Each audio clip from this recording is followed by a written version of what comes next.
各位朋友们，大家好。师父好。今天呢，咱们这个内容是非常神奇啊，就是不得不信，不能不信呐。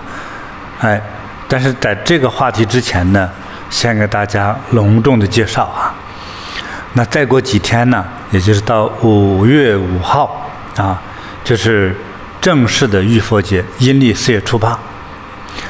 那么在我们各个禅堂庆祝佛陀圣诞的这个日子呢，还是要靠大家这个比较周六周日休息的时候就比较好，可能会提前1到2天，各个禅堂不一样哈，可能到周六周日都有啊。那温哥华禅堂呢，我们现在所在的温哥华禅堂是周日，就是5月4号啊，周日，有一个浴佛游园这样一个活动哈，还挺有意思的啊，有菩提树呀，不能透露很多细节哈，就是挺好玩的，就不是做特别庄重的，还是比较轻松活泼的。那像有很多新朋友呢，就是说对佛的这个圣诞了解不多，我大约讲一下哈。大概在2600多年前呢，在古印度，就是现在来说是靠尼泊尔地区吧哈的一个地区，就是有一位这个王子啊，那他那天要出生了，就他的母亲呢叫摩耶夫人啊，他的父亲呢是当时这个国家的王，那个时候当然不叫印度了哈，是其中一个小国。现在的印度呢是一种若干小国结合到一起了，所以他当时那个小国呢就形成于现在的一个小的省这么一个小国。他父亲是这个国王，那他母亲呢就是这个摩耶夫人啊。那有一天呢，他大着肚子，可能当时他当地呢有一个生孩子的习惯呢，就是说最好去娘家去生孩子，是不是国王办公太忙了也不知道，可能有时候地方的习俗吧。结果走到半路就遇到一个花园，我觉得是花园也好，是个树林也好，大概因为他们描述的比较优雅一些，我觉得就是遇上个树林子，生孩子不可能说哪里人多往哪钻，对不对？一个树林子能遮挡一下，那佛陀就出生了哈。佛陀出生之后呢，哇，一下就天上九龙就吐水，就是好像在给他沐浴一样哈。我觉得天降甘露，就在下雨。我觉得可能描述的时候比较神话哈，但是可能当时就下雨了，就正好给这个小佛陀呢就洗澡了，沐浴了当然传说的比较神，就每个人确实有他神圣的那一面，我们也许不是每个人都是这样子。这个小佛陀呢生下来之后就在地上走了7步，他每踩一步这个地上呢就出来7朵莲花，还绽放的莲花。之后呢一手指天一手指地，说天上地上唯我独尊就是对现在大家看到像的这个样子那可能有些神人就是这样子我自己往更像一点的猜，就是他哇哇哇说大家没听懂也有的人听懂了也许是这个样子那么之后呢，他母亲呢生完他之后不久就去世了不知什么疾病，也许是生孩子没有保护好之类的去世之后呢，那么他接下来抚养他的是他姨妈。姨妈呢在古代的时候，她现在也有就是姐姐去世了，妹妹顶上来，这姨妈也顺位就成了新的这个皇后成了一个新的国王夫人那当然姨妈自己还有生育了那所以我觉得这个释迦牟尼小王子呢也挺压抑的，虽然是父亲是一个王，但是毕竟跟后妈，虽然是后妈是姨，但也不如自己亲生的亲他自己觉得反正你不是我亲妈，其实我只是猜测了，所以小佛陀内心还是比较内向的他不像别的孩子那么开朗活泼所以到后来呢才长大一点之后他看到很多人呢就是受着直白困扰的苦，就是生老病死。我们一般听生老病死就是一句话带过去了，就是出生的时候，在古代的时候啊，这个医学技术不够哈，可容易在出生的时候，要么就是俩死，就是妈妈和孩子一起死，就难产是吧？还有的是孩子生了，结果妈妈大出血，妈妈死，所以一喜一悲，有的就是双悲。当然也有的一部分可能占了1/3呢，就是顺产，就正常妈妈孩子都健康。所以过去这个在生孩子的时候，就是也要称为叫母难日，就母亲这弄不好就过生命一关，弄不好就死了啊，所以挺危险的啊。还有一个呢，就是这个小宝宝出生之后啊，因为在1岁以内，孩子还是比较危险的啊，稍微有点感染呐，只要正好现在如果有个什么天花呀，什么现在流感啦又是什么牛痘啊，又是各种各样的这个流行病呢，在古代更多，因为医药又少，大家又不太注意这个生活卫生，是吧？比如说一些人类和牛羊的粪便到处都是，它就容易产生感染，各种苍蝇、蚊子、各种小飞虫多，它就把这个病毒到时候去散播，就是瘟疫特别多。现在很少了，就是人们随着这种文化知识啊、医学知识的积累呢，做出了很多更相关的规定，比如说近亲不能结婚，是吧？就是为啥呢？是因为容易出现这个残疾儿童，甚至不容易养活，对吧？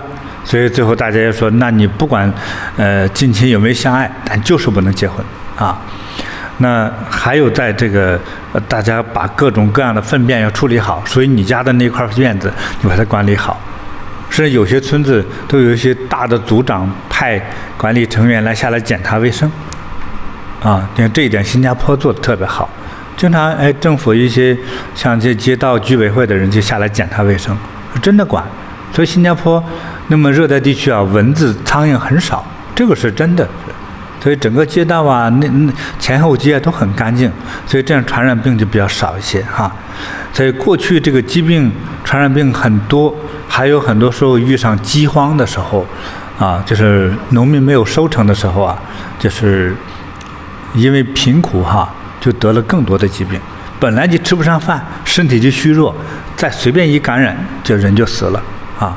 所以在这个佛陀时代，就是其实看到了很多生老病死的事，出生不容易，不小心死了那人口老化、老龄化，在佛陀2600年左右的时候啊，我觉得那个时候的中国，还有那个时候的佛陀的印度地区呢，我觉得平均可能25岁就是这样，是你很年轻就是老人。现在25岁，在当今的人是正年轻，还正在撒娇呢，对不对？还给妈妈跟前撒娇呢，所以一边想出去恋爱，当爸当妈了也准备，可是呢，一边还走不出自己那个幼儿魔幻的身影总感觉我还是个 baby 因为兄弟姐妹少啊，当代对不对？自己是个小娃娃，总把自己当娃娃来宠，甚至恋爱中也希望对方把自己当娃娃宠，是吧？可能是人的岁数越来越大，人的幼稚期就不断的就提升在过去你是老人，到今天还装小娃娃，对，所以你25岁的时候已经是形成于今天80岁的人了，所以这个人口老化，活36岁上岁数大的，但是佛陀呢活到80多岁那个时候真是高寿中的高寿，形成于今天活了200多年的感觉，对，200-300年。就那个时候就是圣人了，因为很少有人活到80多岁，这一关真是过了无数次鬼门关的人才能活这么大岁数所以我不介绍，大家不以为然，说佛陀才活80多岁，说人生哪来的长寿？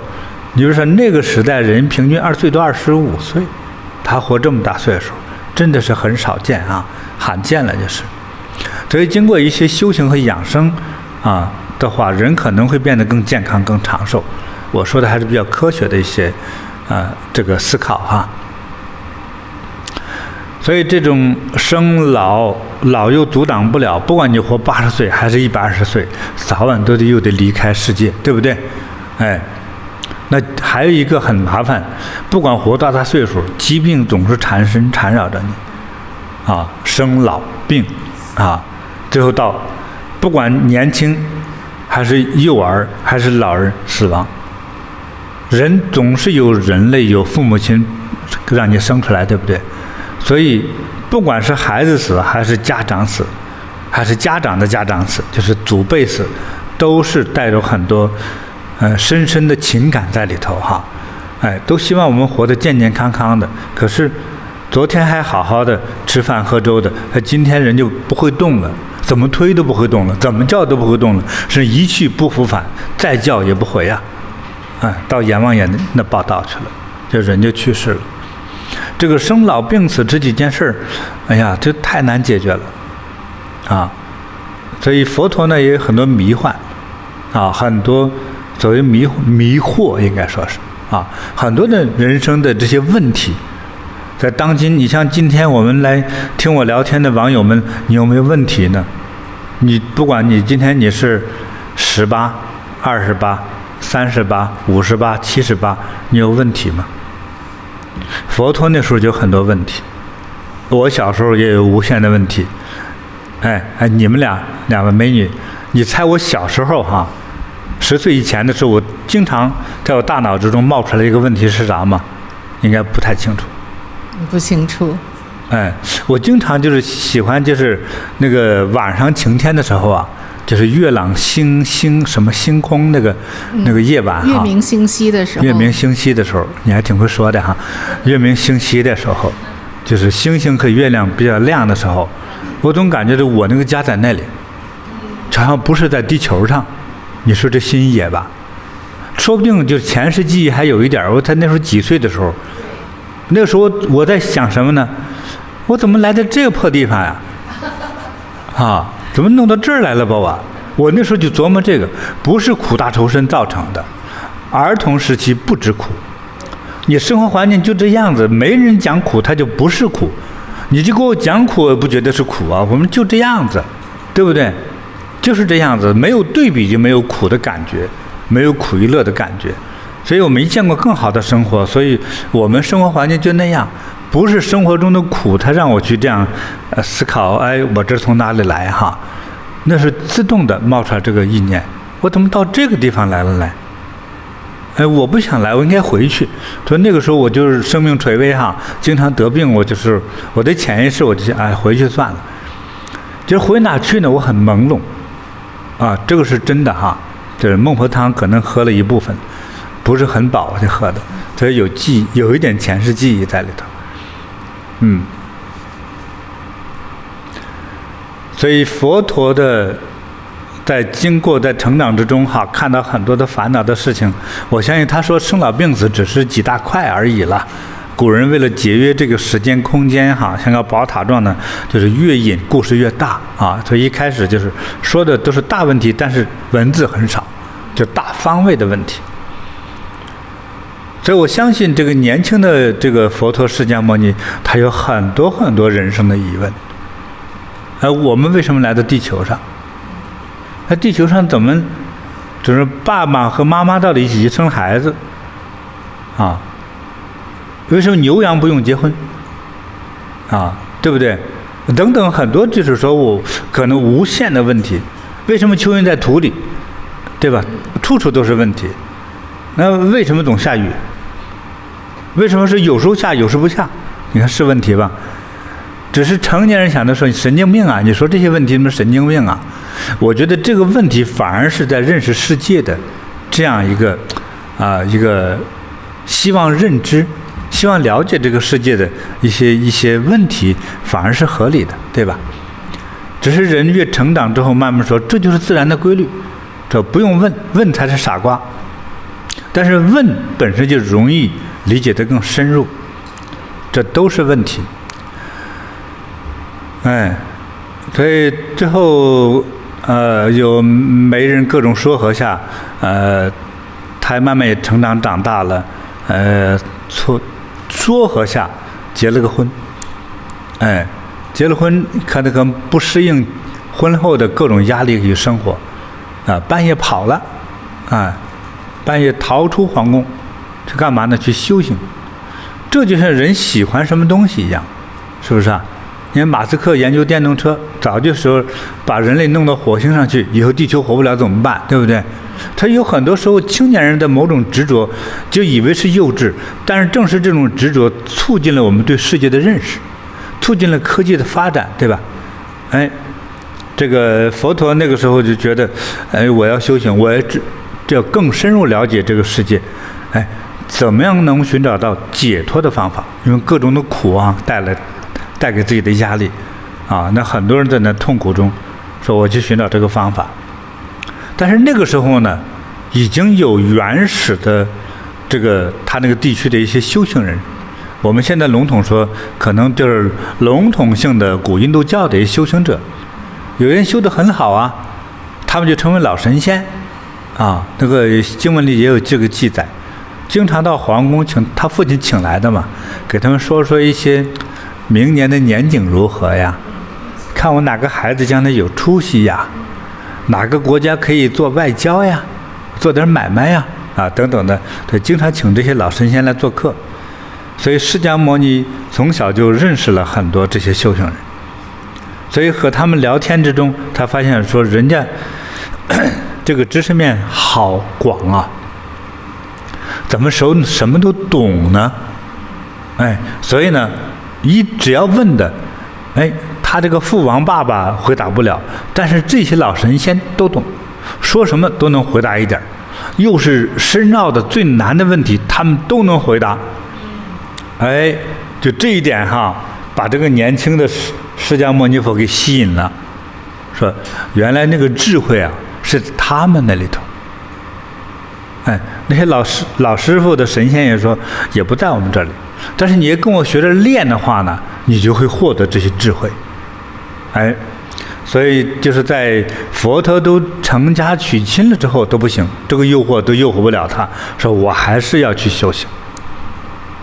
所以在一次深夜就离开家去修行，啊，干嘛呢？就是希望得到啊各种烦恼痛苦解脱的出路。啊，出去一修就是7、8年，啊，对，在修到最后的时候啊，他还得到了这个供养哈。一开始叫苦修，这个苦修是怎么苦修呢？到今天传统的印度教到佛教当中都有苦修这一种行为哈。就比如说，不管夏天热冬天冷，我就是不穿衣服。如果今天人说我不穿衣服坐在那儿说，肯定是裸露狂，这脑子有点问题。在古代修行的时候，他是什么呢？和自己的各种的这种弱的东西作对。比如说我怕冷吧，我就不穿衣服，我怎么用什么呢？呼吸、导引、观想的方法，说我要对抗冷。还有我胆儿小吧，我专门在大树林子里头，又有各种的狼虫虎豹的情况下，各种的毒虫的情况下，我还在那不穿衣服修。说实在，给你这个胆子，你也惹不起那些蚊子，对不对？所以今天你是不可能做到。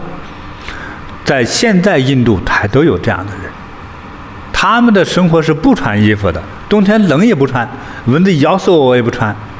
这个还不算厉害，更厉害的是，我举一只手，举一只手，我就是不放下来，不管白天晚上我干啥的时候，我举一只手，变成这一只手变成举着就成了废手，就常年不动举着，最后它动不了了。10年以后，别说10年啊，3年以后你这手想动都动不了了。就是，但是他这种苦修的结果是什么呢？想不到吧哈？其实很厉害。因为他进入一种空的状态，我无欲无求。今天我们很多网友朋友就在这听我讲，你能做到，别说举着一只手，就是我无欲无求，我就天天在那打坐，我啥都不想，不管别人说你是什么，我既没有反感，我也没有喜悦，是我充耳不闻，没有这事儿，我就静下来，什么都不想，能平息的各种，你看，欲望、贪念、恐惧、担忧忧思、爱好甚至饥饿感，甚至被饿死的感觉鬼来吓唬你，等等各种的让你觉得担忧、恐惧的东西，我都不在乎。我就是在一种叫无欲无求、无惧无畏的状态下，就是这样，这就能打坐。我说的方法越简单，其实你越做不到。如果今天有人说我撑了1个月只是吃了一点饭，只要做到饿不死，对不对？我每天我就静静的这么静下来，1个月之后，你的大脑就开始清静了一点。那么如果持续大约1年以后，你的心就静了，你的算卦就比较准了的，因为你的没有所想，就无想无求无想无求。所以禅定的非常至高无上的境界，就是非想非想非想非想定境。就是我连想和担忧和思考的这个意念、这个意识，连潜意识都消除了，我就根本丝毫就没想过，就像一颗石头就在那里。但是我确实没有死。所以你这如果达到那个状态的话，你不一定成佛但是我相信你会通灵，就是这样子。网友朋友不要盲目的模仿你模仿的话，最后说没觉悟给饿死了没觉悟给饿傻了，是不是没觉悟耽误了看病等等的，或者耽误上学、耽误生活这个也是不行的。我们这是说追溯佛陀释迦牟尼他修行的当中一种状态，事实就是如此。他修了7、8年，苦修，也是不穿衣服等等的，说到是最后，他也是无欲无求了，但是他没有获得说解除这些烦恼的那个东西，那个法宝我还没获得最后这个他头发也很长那个鸟都在头发上做了窝了，都生出小鸟来了可是他觉得自己还没开窍，意念一动就想到附近旁边有河里头，我去先洗个澡洗个澡再说。结果人又渴又饿，一泡水怎么样呢？就是特别的空虚感，一下就昏倒在这个河流里头这个结果有一个牧羊一个女的牧羊女路过的时候见到一个修行人这个好像昏倒在河里，就是给他捞起来可能家就在附近给他喂了些食物现在叫供养了，其实看着挺可怜的，就给他喂养了他就活过来了。这缓了几天之后开始找回感觉了这个牧羊女这个附近呢，这个河边的附近呢，其实有很多树，他其中选了一个比较大的树树荫遮挡了一点，遮挡一点风雨，他找些草弄了个像一个草垫似的给它铺好了背靠大树。这一次准备好行装，说不光着身子了，说发现苦也解决不了问题，是不是该穿衣服穿该吃吃饱喝足了打坐。他还是觉得打坐可能是得到智慧的唯一的一个途径就又深入做。但是做下去之前他发了个誓，这一次说如果这回我要做下去，我还不开窍，还得不到这个解脱的这个法宝的话，我就宁可粉身碎骨，我就不起来了，不起座了坐死算了。就是如果普通人的意念就是这样，他就做下去了据说这个过程中发生了很多的各种的考验考验咱就不说了。其实这考验无非就是让你恐惧的，让你欲望的，让你贪婪的让你这个痛苦的，让你很深受折磨的。你想苍蝇蚊子有没有来一样，这也是折磨。这各种的诱惑和折磨的东西都有，什么下刀子雨，是吧？打雷劈死你，毒蛇来要咬，但是最后他都没有受伤，对不对？我无所畏惧我无所畏惧。他为什么那么犟咱不知道，反正确实度过了这些难关。但是犟一旦挺过去之后，这就叫开悟，最后开悟了懂得了这个真理，知道是说怎么样解脱了最后就是获得了圆满的智慧，而不是说我就一下飘到空中站起来，像一个现在无人机似的，我站在半空中，我想到哪个角落那角落，像一个蚊子一样那样。也就是蚊子会飞也不是佛呀，对不对？鹰飞那么高，更也不是佛，也不是魔呀，它只是一个比人类更低级的动物而已，对不对？所以飞得高和无处不在的飞也不一定是解脱。而人类的这个解脱之中是在于开悟，开悟能够自圆其说，自己能把自己的痛苦解决，这叫本事，对不对？而西方哲学的神教来说，你信我就能解脱，信了你有没有解脱也不知道，也要自圆其说的来说才行啊。反正佛陀觉得自己解脱了，哎，所以不知道我们网友有没有听到我这儿的时候有没有感觉到还行哈？你有点受启发了哈。所以你也在打坐修行的时候，你第一个注意，你千万别给渴死、饿死、冻死啊、累死、折磨死，好吧？啊，我觉得说我们修行是为了让自己获得更高的智慧，让人类活得更好。你是做了个示范，把自己饿死了，那我们对不起这人，对不对啊？你也对不起你爸妈养育之恩，对不对？所以不要说我为了修行获得觉悟，我先把自己给饿死了，这叫没出息，好吧？不珍惜自己，这叫做杀生，或者形同于叫慢性自杀哈，这都是不允许的哈。大家千万注意这一点哈，不要随便模仿。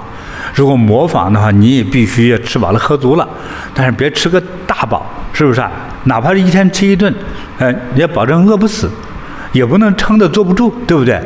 你说本来吃一碗，说既然打坐49天，我吃3碗吧，3碗也撑不到49天，一天一小顿就可以，好吧？吃点好消化的，吃点什么豆腐脑啊，粥啊，就点咸菜就可以了。就是修行不能吃更好的东西，因为你坐那儿不动啊。好了，大家不要乱模仿哈。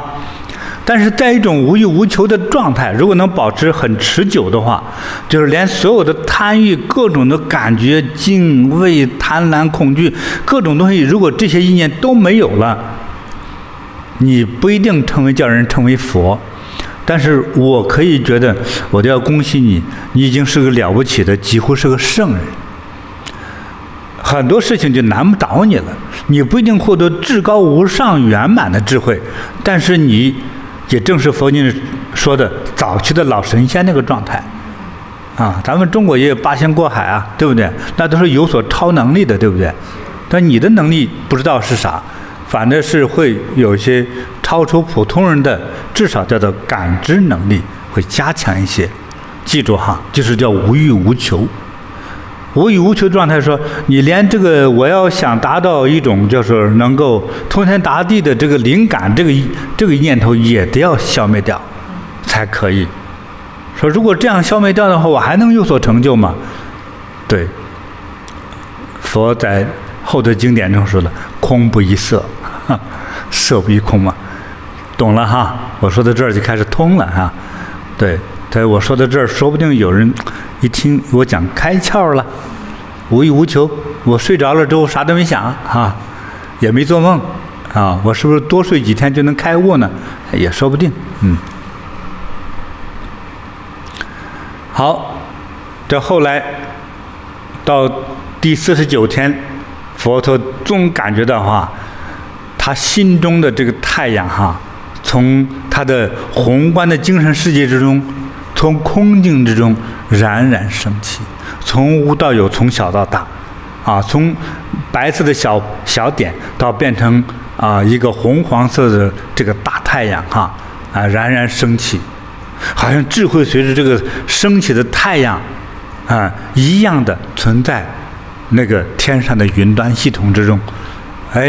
就是我就是天，天就是我，太阳就是我，我就是太阳。也许他成就了这一种感觉，我只是说口无遮拦的多增加了一点点猜测与发挥，就是这样。因为这种觉悟的感觉，它不可能成的是今天打印出一个画册出来，立刻就打印机喷出来，喷不出来，对不对？只能说面对事物的时候，我说，我智慧无碍，2句话给你说通了，就是这样子哈。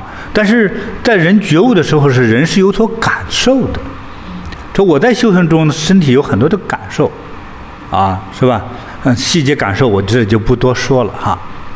所以之后他就开始讲法，后来听法的人越来越多。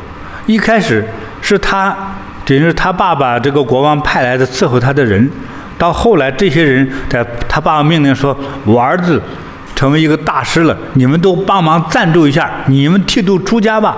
国王的命令不能不听啊！本来娶媳妇的说那不行，跟着出家，好吧。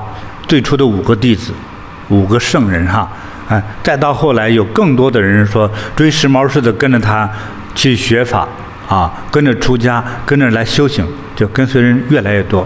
从普通百姓到国王和富豪的邀请啊，比比皆是啊，很多无数的供养者，这个发心人来供养佛陀，很大的这个地区性的一个超级大宅子来去居住修行和讲法。因为他后来带的弟子越来越多，随行弟子2000多人以上，随行弟子2000多人，2000多人。今天一个超级歌星的话，他随身团队也没这么多人，对不对？最多100多人。你看那时候迈克·杰克逊的话，对不对？美国那个摇滚巨星，他100多人，对不对？那他当时呢，跟着佛陀一起修的2000多人，说走到哪吃住用都是很大的一个费用，也需要更多的房子和土地。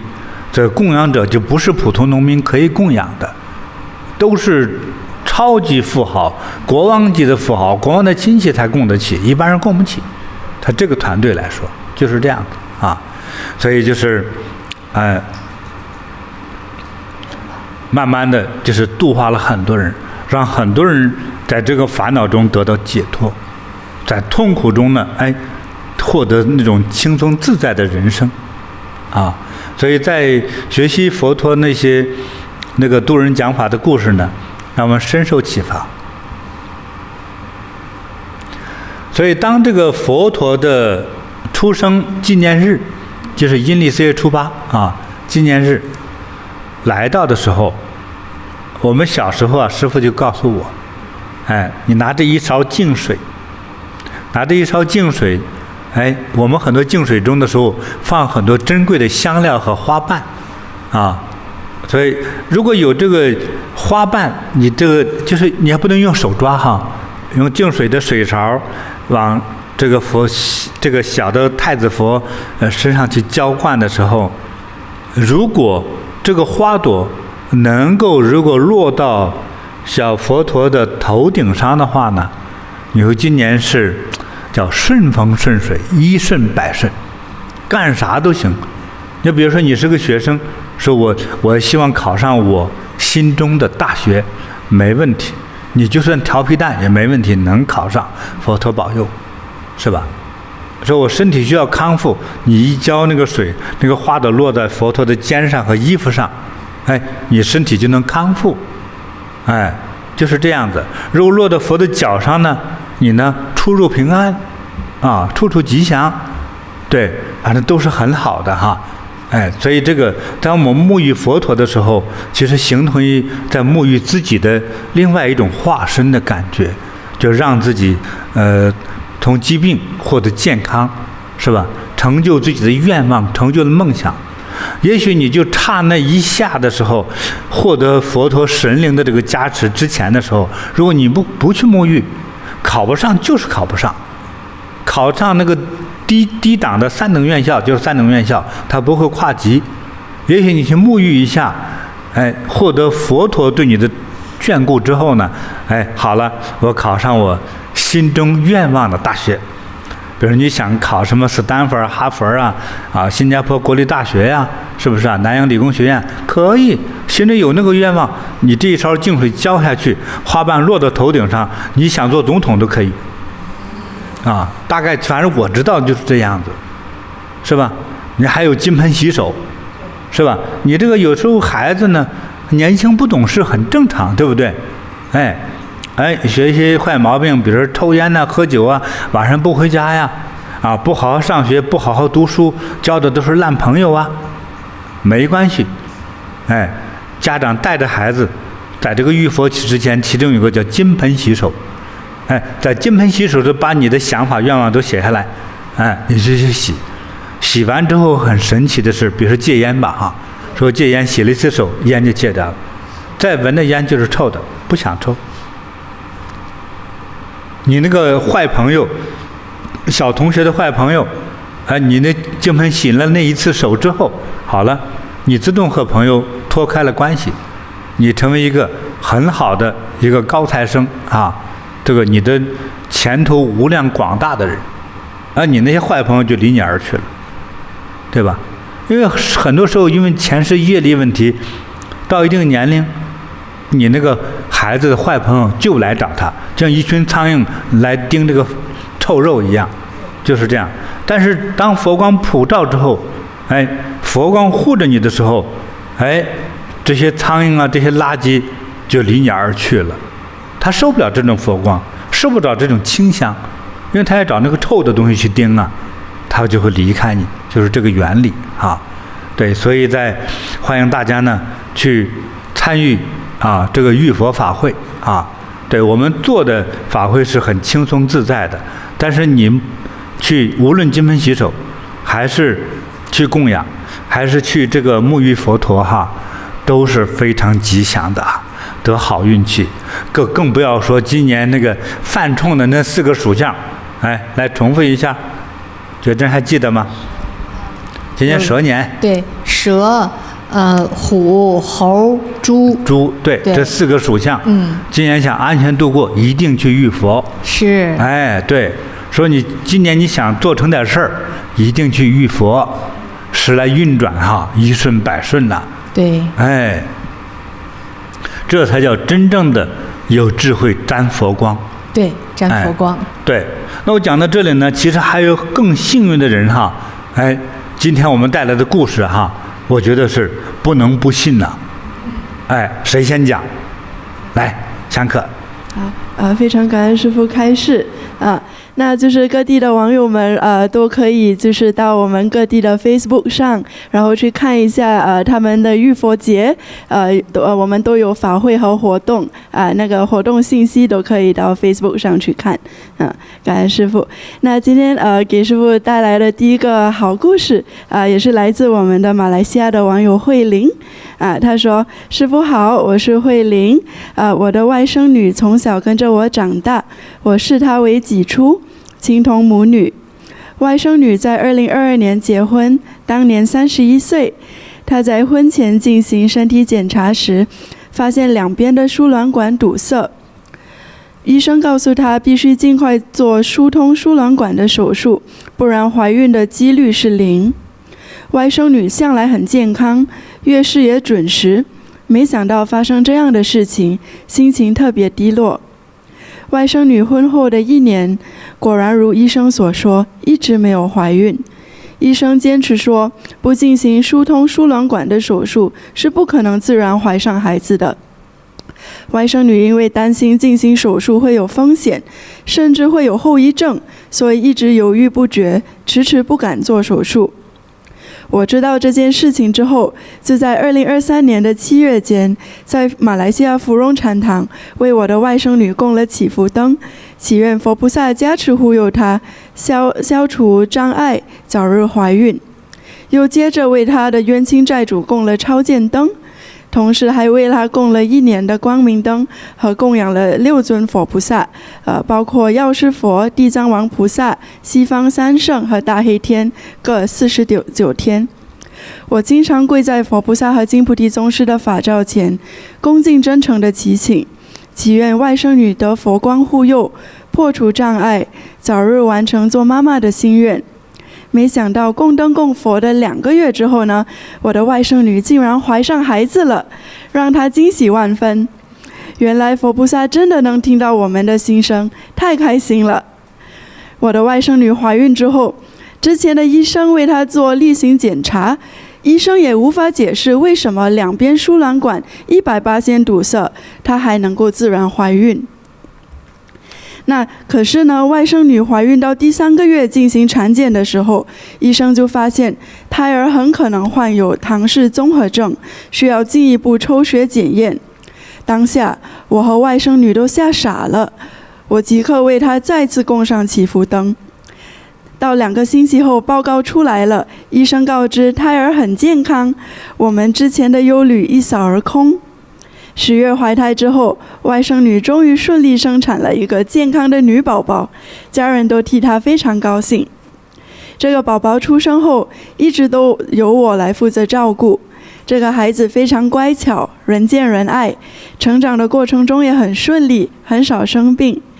孩子1岁多能开始走路的时候呢，我就时不时会带他去禅堂走动走动。知道我供灯故事的师兄师姐们都会称他为菩提宝宝。他完全不怕生，谁陪他玩都行，一点都不会哭闹。耳濡目染之下，一到禅堂，小小年纪的孩子也会自己礼佛。我念佛时，他也总是很安静地坐在我身旁。大家都说他乖巧伶俐，非常懂事。我每年都还继续为外甥女供光明灯和供养佛菩萨，祈愿她诸事顺利。到2024年的7月份，外甥女又顺利生产了第2个宝宝，也是个女孩子，也是非常乖，很好照顾。我万分感激佛菩萨和金菩提宗师，让我的外甥女能够顺利生产宝宝，有一个幸福的家庭。哇，这个太好了哈！对，像有的人就生孩子很顺利、很方便，可是有的女人哈，她这个尤其是这种疾病啊，两侧输卵管都堵塞哈，那对于医生来说已经说得很清楚了，你怀孕的机会就是0啊，对，然后劝她做手术嘛，然后你多神奇。然后就只是在我们这边供灯、供养、做功德、做义工哈，这样可能就像刚才师父说的，哎，佛菩萨就听到了，那我帮你一下哈，就沾得佛光，那是不是顺利就怀孕，然后孩子对，现在生了2个宝宝，都是聪明可爱。对，所以他这个给他检查的医生啊，对呀，就觉得非常惊讶。对，他说你明明2侧这个卵巢100%这个输卵管是100%堵塞，对，它卵子就是不可能通水，对不对？就是呀。可是他就怀孕了，从哪儿来的呢？这个所以佛菩萨给加持过来的，给通过来了。这个佛学的东西是大过了科学的这种，是的，这种检测哈，对，真不可思议。对，所以你没别的办法来解释这件事儿，对吧？真的，对，尤其是在现今社会哈，这个怀孕生子不容易，很不容易，对。但我们在我们菩提禅修里边听到好多这种哈佛菩萨送宝宝来的这种故事，都特别开心。真是，哎呀，这不可思议呀！对，不能不信呐，不能不信呐，这关键还生了2呢。对，是，哎呀，这个厉害啊！对呀，他就一通百通了嘛，他一次通过来了以后就没问题了。是啊，真好。是，如果不加以控制，第3胎能生。那慢慢看吧，看他的。对。哎呀，真是恭喜哈！孩子还特别乖，真是太好了哈。那师父，咱们送他一个礼物。好的，跟着他一起开心呐。好，送这家的这个慧玲是吧？对，给你一饼普洱茶哈。这个越喝越长寿哈。收到。哎，就是又健康又苗条又长寿哈。对。哎，送给这2个宝宝呢，2颗八宝灵珠哈。哇。哎，对，哎，能够保佑护身哈。太棒了。对。送给这个媳妇呢，哎，这个叫青金石的一个手串哈，好高雅哟！哎，出入平安哈，一切都顺心顺利，吉祥如意。祝福2个宝宝哈，健康长寿，还要将来学业有成哈。收到，感恩师父，恭喜！太棒了，师父刚才讲到金盆洗手啊，那我这边就有一个金盆洗手带来的故事哈，给网友们分享一下。好，师父好，我是来自新加坡的佳怡，我从20多岁开始抽烟，一抽就是将近30年。最初呢，只是跟风，跟朋友出去聚会啊，一人一根，慢慢我就养成了习惯。那平时就是工作日呢，我大约抽6到7根烟，周末放假呢就会抽到10根。其实我也知道抽烟不好，虽然还没有出现严重的健康问题，但抽烟以后呢，总是感觉更疲惫，精神不济，气色暗淡，皮肤和脚跟也变得干干的，失去光泽。忙完一天的工作回到家，经常喘不过气来，需要多次深呼吸才能缓解。我也想戒烟，但是对我太难了，尤其到了50多岁，烟龄都30年了，抽烟已经变成生活中的一种仪式感。吃完饭上厕所的时候，手就会不自觉地去拿烟。后来我认识了菩提禅修。2022年，我参加了新加坡菩提禅修举办的加持法会，其中有一个金盆洗手的项目，志工呢鼓励我写下一个想戒除的坏习惯，我鼓起勇气写下了戒烟，希望借助这个机会真正能够戒掉。做完金盆洗手之后呢，第二天师父在网络上举办了为期7天的念佛班，我就在家里通过 YouTube 参加。这是我第一次参加念佛班。念佛的过程中，我常常想着家人、兄弟姐妹和朋友们，把念佛的祝福传递给他们，愿他们健康平安。同时，我也默默许愿，希望我这一次能真的成功戒烟。这个念佛班呢，给了我前所未有的感受。平时我晚上8、9点就开始疲倦了，9点多就准备睡觉。但是那个7天里呢，我念完佛反而精神充沛，充满能量，还能愉快地活动到10点、11点再休息，心情也格外的愉悦。更神奇的是，我的手心竟然出现电流的感觉，看着掌心，发现它变得肉肉的、饱满，而且有光泽。最让我惊喜的是，念佛班圆满后的第二天的早上，我醒来居然完全没有抽烟的欲望。过去啊，我都是有一整套固定的抽烟流程，起床后上厕所的时候点一根，吃完饭点一根，工作的时候去厕所呢也得点一根。这些动作呀早已成了习惯，手都会不自觉地去拿烟。但是那天我竟然连想都没想过要抽烟，中午也没有，下午也没有，整天完全没有抽烟的念头。我原以为这只是暂时的，但是第2天、第3天我都不想再抽烟了。我自己都非常惊讶，我丈夫也觉得不可思议，怎么突然就完全不抽了呢？我们都觉得太神奇了。我儿子更是开心极了，说家里的空气清新多了，整个人也轻松了不少。即使和还在抽烟的朋友聚在一起，看着他们抽烟，我也毫无欲望。朋友们也觉得不可思议。哎呀，这个抽烟的念头就像被佛菩萨从我脑海中彻底拿走了一样。这一份改变至今已经持续了2年多了，也就是完全戒烟2年多了。现在的我呢，整个人感觉更清新，有精神，不再像以前那样容易气喘，脚跟啊、皮肤啊也不再干裂了。朋友都说我的肤色比以前亮丽了很多。我内心满满都是感恩，感恩金盆洗手，让我有机会接受师父和佛菩萨的加持，也感恩在这个念佛班中再次获得这份慈悲的能量，让我奇迹般的戒掉了30多年的烟瘾。感恩师父，感恩佛菩萨，神奇吧？对，这真是一个奇迹呢！30多年的烟瘾，对，真好，真好。对，就是说这个大家的这些瘾呢，哈，尤其像这个抽烟，真的是很难戒掉的哈。对，还有吸毒啊，还有什么赌博呀，哈，很痛苦，好难好难。很多人都会半途而废，因为太难坚持了。对，有的时候就是好像用人的这种意志力都是做不到的。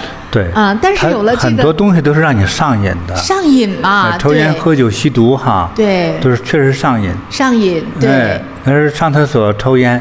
我就记得过去我们小时候很多那个就是一排公共厕所，对，很多男人蹲厕所，一人手里冒根烟，最后变成说你不抽烟，别人也熏你，干脆我也抽，是，就是这样子，抽2手烟，对，就是这个抽烟，一旦抽惯了之后很多人是1天抽1包，对，是很正常的，是1包烟是20根，20根烟呐，是啊。那他肺也受得了受不了，习惯了嘛，但是后面就一定会生病呀。就他那个肺被那个烟油给熏的呀，就像那个咖啡色的那个，就像一堆海带丝儿在里头一样，是吧？那个是清不出来的。对，那个烟油子我记得，我记得跟我那个邻居的那个老爷爷呢，帮他掏过烟袋锅杆里头那个油。就是拿个纸要搓还不行，都粘住了就会。它很粘的，像胶一样。就拿个铁丝往里拧。才能勾出点来。是。所以这个东西，这个油呢，吸到这个肺里呢，啊，就是尼古丁哈，对，去到肺里头是一辈子取不出来的。是的，得不得癌症我不知道，反正对肺一定是伤害。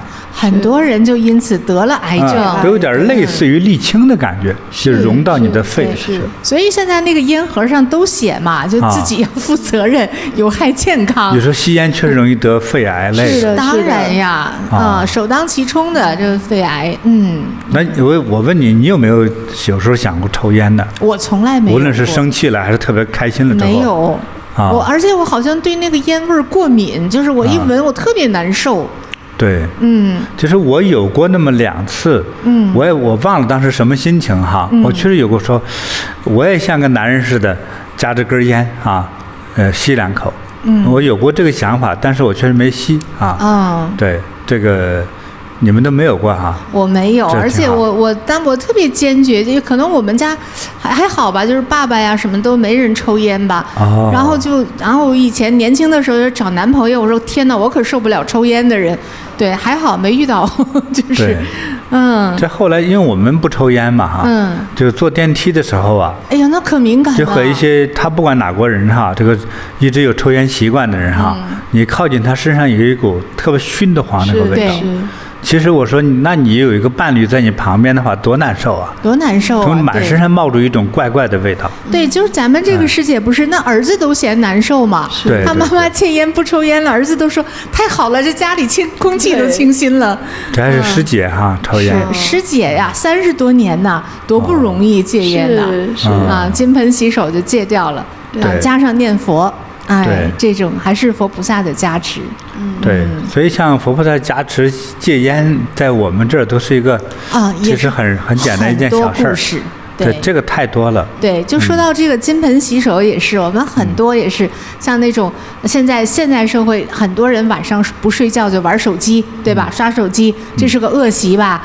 对，很多人那个金盆洗手的时候都是要改掉这个问题啊，但很多人都改掉了。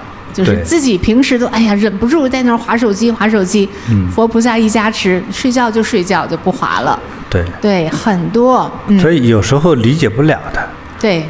所以我记得是我们在小时候，像遇上这些，你都没有大师风范的一些修行人的侍者，或者修行人当中。可能底下做一些苦力的哈，帮着摘菜呀、洗碗的那种的，他不算什么修行人吧，脏兮兮的，你给他说话，他那个智商也反应不过来，耳朵还背，是吧？就是你都不敢相信说这样的人他都有加持力。是啊，是在我小时候我记得呢，跟师父一起的时候，这有个人他养那个狗。过去人养狗不是当宠物来养的，是当看门啊，反正他觉得好玩，觉得有个小狗抱养一个吧，也没有目的的，就那个狗呢，这段时间总是不吃饭，这饿的皮包骨，总是咔咔就这样，偶尔的咔一声，也不像人咳嗽，就怪怪的咔那么个声音，好可怜哦。对，就眼看着说再不救他就要死了。所以他家那老奶奶呢，就是这家这个妈妈呢，一头苍苍的白发，找师傅，师傅不在家，这个给师傅这个应该说这种侍者，这侍者之中品级最低的一个老奶奶，就是也是老先生去世了儿子都长大成家了，在家没事来做点功德嘛，帮着摘菜洗碗他还不是做饭的。那个天气又冷嘛，那个手冻得皴巴巴的，那个鼻涕呀，那个皱纹呐，如果画家找他画画，我觉得特别好的一个形象，好的模特那真是满脸沧桑70多岁，鼻涕邋遢的，那就是说，那都不在的，那等着，那老奶奶挺好，说给你们倒点热茶喝，就是说怎么了？说这狗呢没事总是你倒气儿。这个看怕养不活了，就是说，那活佛不在，我帮你加持吧，我还没帮人加持过呢，可是我第一个加持的就是狗对，对，自己倒了一杯水，拿了个茶碗也是念咒念完咒之后说你想方设法把这个水灌灌到狗肚子里就可以，就行了。他们也帮忙的协助下，我也是帮着忙把这个水喂到这个狗肚子里头，都在那等消息，盼望着。如果那个时候有手机拍照就好了哈。这过一会儿，那狗呢蹬了几下腿之后，就没有声音了，就不咳了。不咳了。哦。过会儿听着狗像睡着的打呼声。哦。大概10分钟之后，狗又一蹬腿，蹬站起来了。醒了。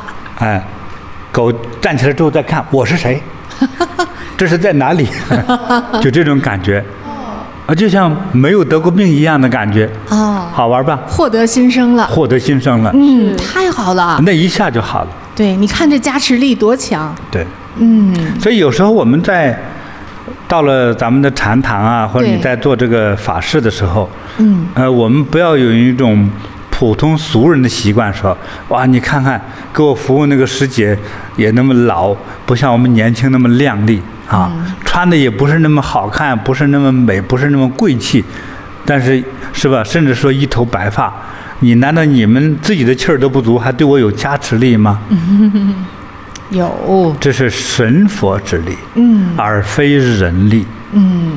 那老太太用的方法也不是自己的力，是佛力，观音菩萨的6字大明咒，加持进去。对，他在想，那观音菩萨往里扔的全是药，这狗喝了就好了。所以你都想不到说，他做了这么一个简单的观想，那老太太光念佛好几十年了，她70多岁了，她从小就念佛，对，她是藏民所以可能就是简单的几句就救了这个狗。所以我们在去遇佛的时候，一定有恭敬的心不可以有分别心要小心一点那会儿有越真诚，你得到的就越多呀。所以呢，咱们这位吸烟的师姐对，嘉怡师姐，你看看，一般说戒烟好难呢。对，那个在于佛力加持，戒烟是个小事。对，而且它很轻松对，很多人受苦受累的，忍着鼻涕眼泪的都戒不了。真是。那么轻松真好。恭喜他对，恭喜嘉怡。恭喜嘉怡师父，咱也送他个礼物。好。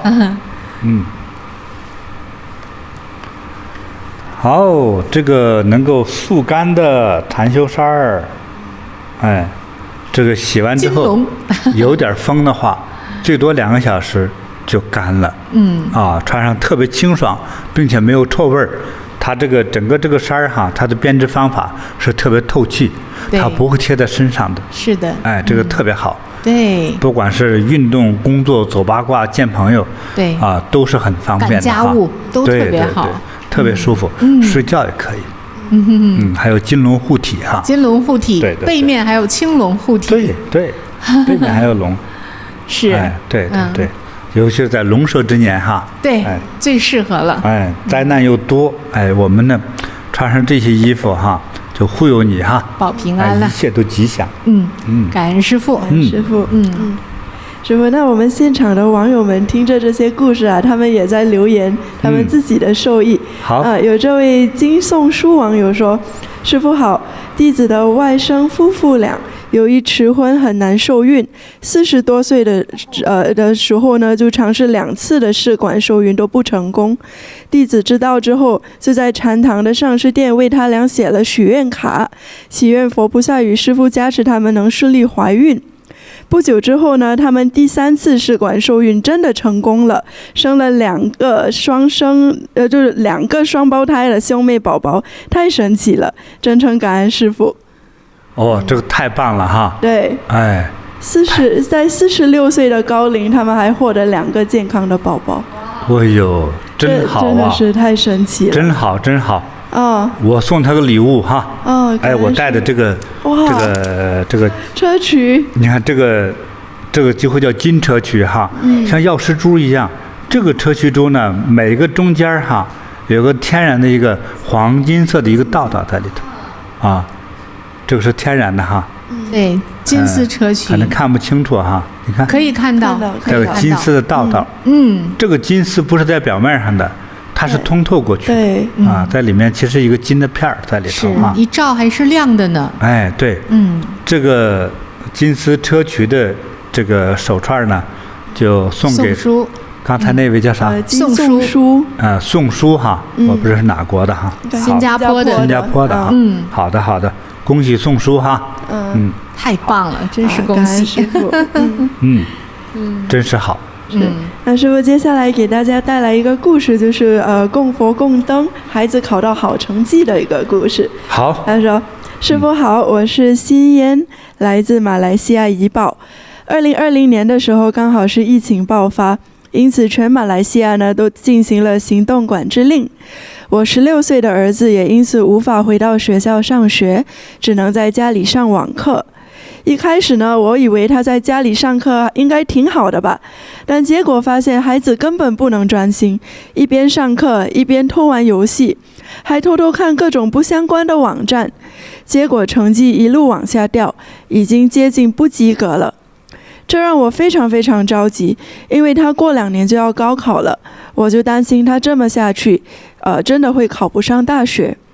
我常常忍不住非常严肃地提醒他，可是他却跟我说，我就是很难专心啊，脑袋一会儿就飘走了，真是让我无可奈何。当时我突然想起之前听过很多禅堂的师姐分享，他们为孩子供灯之后呢，孩子就变得乖巧，学业进步很大。因此我在2020年和21年呢，都为儿子供上全年初1、15的祈福灯，希望佛菩萨护佑我儿子听话懂事，能静下心来专心读书。渐渐的，我真的看到儿子变了，他开始会主动读书，也会说自己想把功课读好。我还请了一把文殊菩萨的智慧剑挂在他的皮夹里，希望能加持他更聪明智慧。到了2022年，这就是儿子高考的年，我从年初呢就为儿子供养文殊菩萨，真的非常灵。那一年，我的儿子读书变得特别积极，生活也变得很有目标，他会自己制定读书的计划，并主动去完成。第一次考前测验的时候，他的成绩虽然有几门是 B、C、D， 但是有6科是 A， 真是挺好的成绩哈。但是儿子并没有因此满足，反而更加努力，还对我说，他希望正式考试的时候能全部拿10个 A。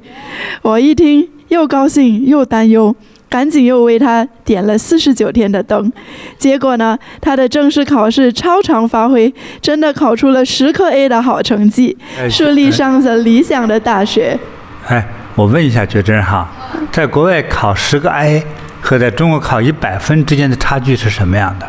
哎呦，我还真，他好像是不是90分以上就是 A 呀？我不知道。是啊，就是通常的 A、B、C、D 是吧 ？A 就是最高的那个就是最高等的，对，最高等的学习的分数了。对，它不是一个绝对的分数，但是它是那一档里边的最好的，当然最好了，就是这个科目里最好的 A 就是最高的了。他考了多少个 A？10个 A， 它是10个科目，所有科目一共10个科目，对，都是最好。你看这个屏幕上是他的成绩单，还有 A 加，不是这种孩子太少了，太神了，太牛了。我们说，关键他疫情期间他的成绩是几乎是不及格的。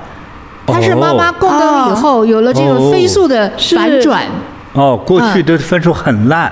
对，不好，因为他一直没法专心读书嘛，一直打游戏啊，看妈妈都怕他考不过嘛，还不学好，对，遇上一群坏朋友。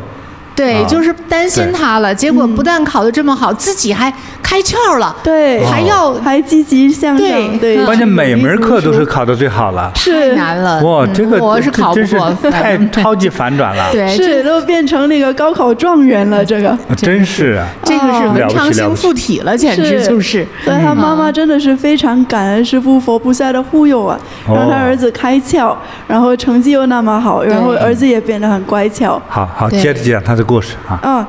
对，就是之后呢，他考出10科 A 的好成绩，顺利还上了他理想的大学，而且呢，他上这个大学还拿到了奖学金，这真的他妈妈就觉得难以置信了。就这一路走来，非常非常感恩师父的慈悲教化，教我懂得如何为孩子积累功德和供灯祈福，让他从一个上课都不专心的孩子，成绩都不及格，到获得10科 A 的高考状元。感恩佛菩萨，感恩师父。对，哇，这实在太神奇了。这个高考状元哦，是，又是不能不信吧？是，就妈妈很智慧的，妈妈跟他讲不听，听不进呢哈，也改变不了现状啊。妈妈就去供灯，做功德，供灯，求佛菩萨来改变。对。特别灵，就你看改的多好，妈妈都开窍了，真是都出乎意料的。对，而且这样的例子哈，也不只是这一个孩子，我们在菩提禅修真的见了不少。这个不是一般的开窍哈，就是开大智慧了，开了大窍了。哦，这太厉害了。对，关键一般的开窍也就弄2个 A 就不错了，真是他这10门 A， 对，这真是奇迹。对，而且这个孩子后来我跟他妈妈聊过，那孩子现在也特别的喜欢来禅堂对，来禅堂做义工还喜欢念佛很有佛缘的一个孩子变成。真厉害贼优秀。我说这个佛力，这个不可思议啊，真的不能不信，是真是不能不信呐，不能不信。对，所以其实这个故事真是启发所有做妈妈的哈，担心孩子这个学业的，你说你看着，你跟着他一起做题没用就要求佛菩萨加持，真好，佛菩萨一点彩，马上开窍，太厉害了，变状元了，真是。真棒开心哈，开心，听着都开心。给他个奖礼物，对，妈妈给这个孩子好，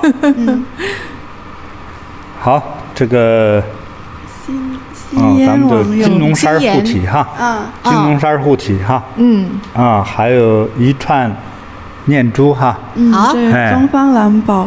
对，这个是东方蓝宝哈，你看多漂亮啊，是男女都能戴哈，好的，护佑到你们全家呢如意吉祥哈，儿女呢都能一帆风顺哈，家庭兴旺。太好了，感恩师父，让这个儿子穿着这个金龙护体的衣服去上大学，是，那开挂人生开始了。对，再找个好对象对，收到了，太好了。那师父接下来再给大家分享这个故事哈，是一家人的受益我们来听一听啊。师父您好，我是来自新加坡的佳琪，我有3个孩子，1儿2女，2个女儿成绩一向优秀，唯独小儿子从小到大都让我操心。他今年25岁，从小学开始学业成绩一直不理想，每次考试都是勉强及格。2016年，16岁的儿子中学毕业以后，因为成绩不好，也只能进入一个公益教育学院，修读为期2年的商业课程。勉强读完了这些课程后呢，他又继续读了一个1年半的商业文凭课程。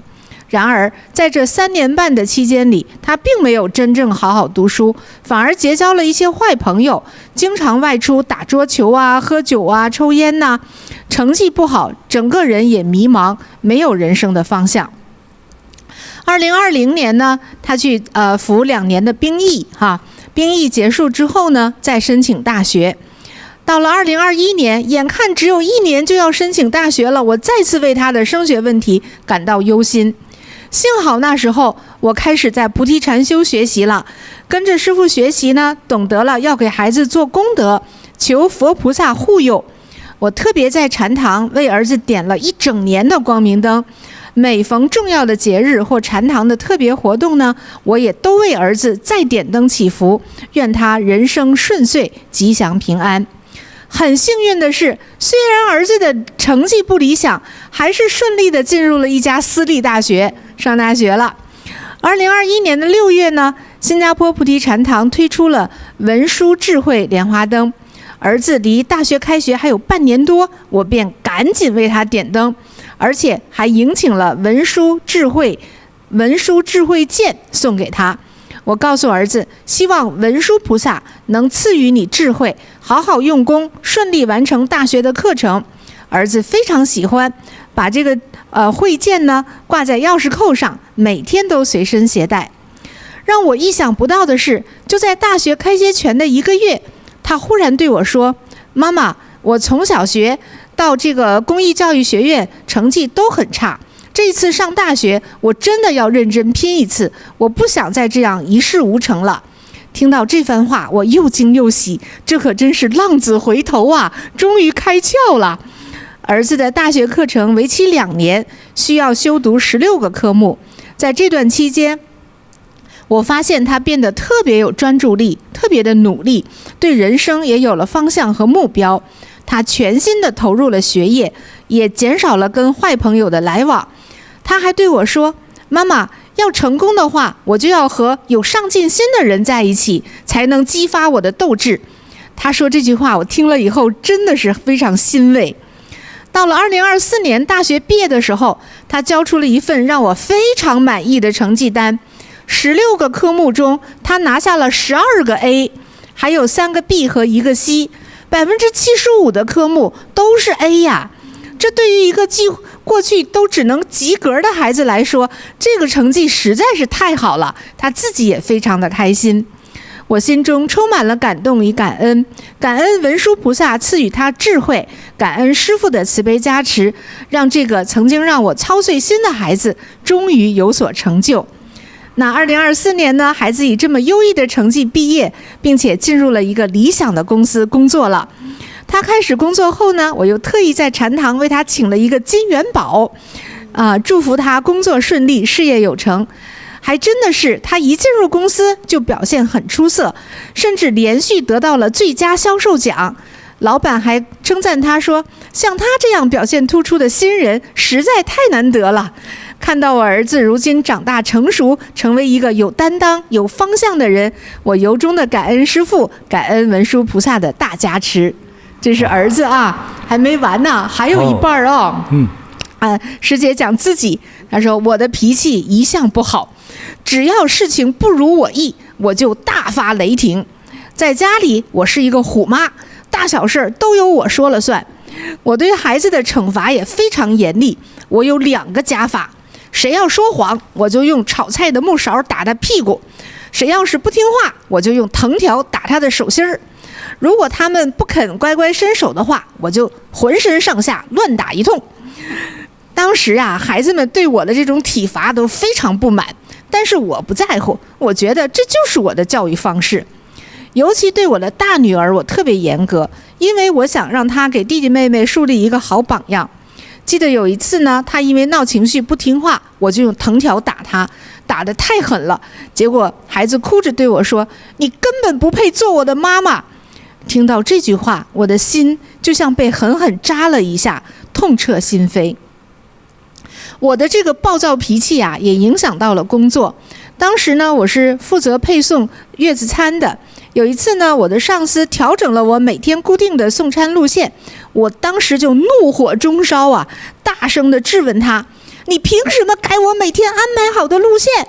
我甚至冲进办公室跟他大吵一架，情绪完全失控，导致与上司和同事之间关系紧张，工作气氛变得非常的尴尬。好在2016年我结缘了菩提禅修，参加了菩提禅修健身班，师父的教诲让我学会了换位思考，也让我第一次真正理解什么是慈悲，什么是包容。我开始反思自己的言行，并尝试在家庭中开始改变，对待孩子也不再坚持我说了算，而是学会倾听，用他们的角度去沟通。健身班以后呢，我每天修炼1个小时的大礼拜。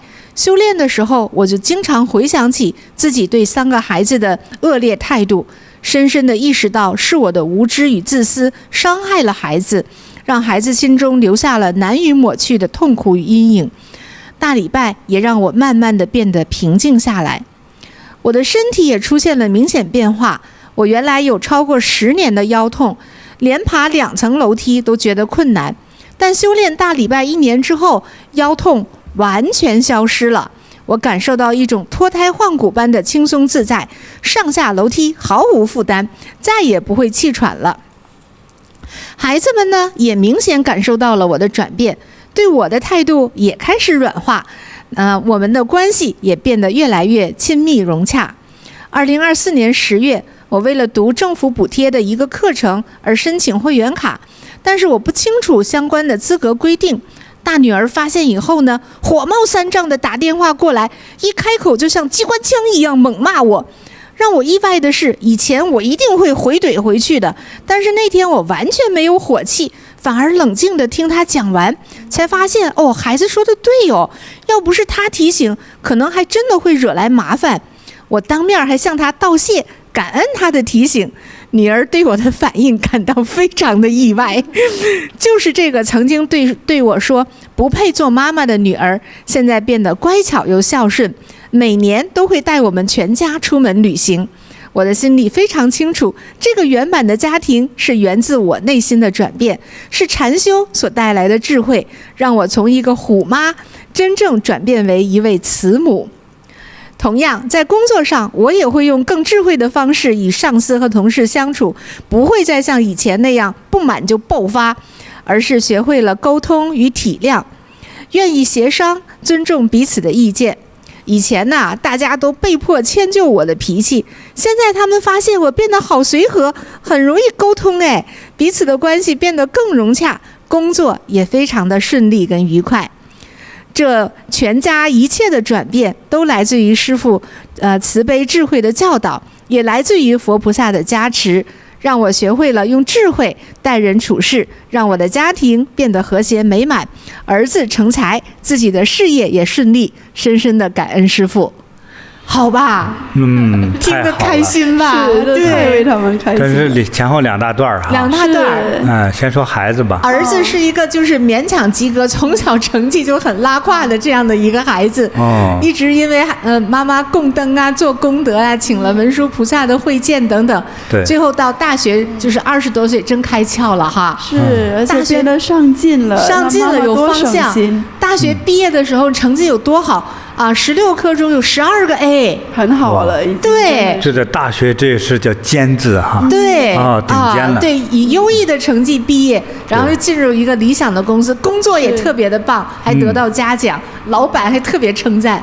对，尤其是他这个工作1年哈，就得到了最优秀的销售奖哈。对，没错，连续得到优秀奖，对，好几次哦。这个太厉害了，太厉害了。就是这个孩子不是一般的聪明啊。这个就是一下子开窍了。对，开窍了。对，开智慧了啊！哎呀，你说这妈妈做妈妈的，那多开心呐！看到孩子成才，简直是荣耀啊！对，哎呀，对，咱们听着都替他开心，哎呀，真是。对，那看到妈妈自己的转变，我们听着也很开心。对，以前是虎妈，啪啪啪打孩子的，对，现在能够，哎呀，能聆听，哎，对还能感恩，哎，哇，天差地别，整个就变得现在开始体谅他人了，没错，对，以前还跟同事跟他上司嗷嗷嗷发脾气，对现在也都是和睦相处，更有智慧的去处理事情，对，所以之前那个脾气状态叫自私变小人哈，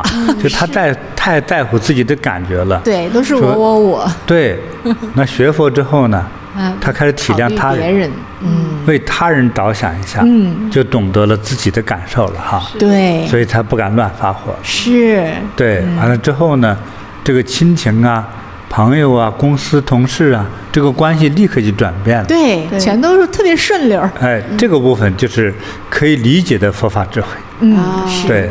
但是保佑他的孩子哈，变得这么开窍哈，哇，这是不可思议的佛法智慧。没错，这个是他做不到的。对，他从小打也没打出来呀。对，这个成绩不是打出来的，开窍不是靠打的。哎，是，这越打越不开窍。对，后来我们也跟这个师姐她又深聊了一下啊，了解了一下她的家庭背景。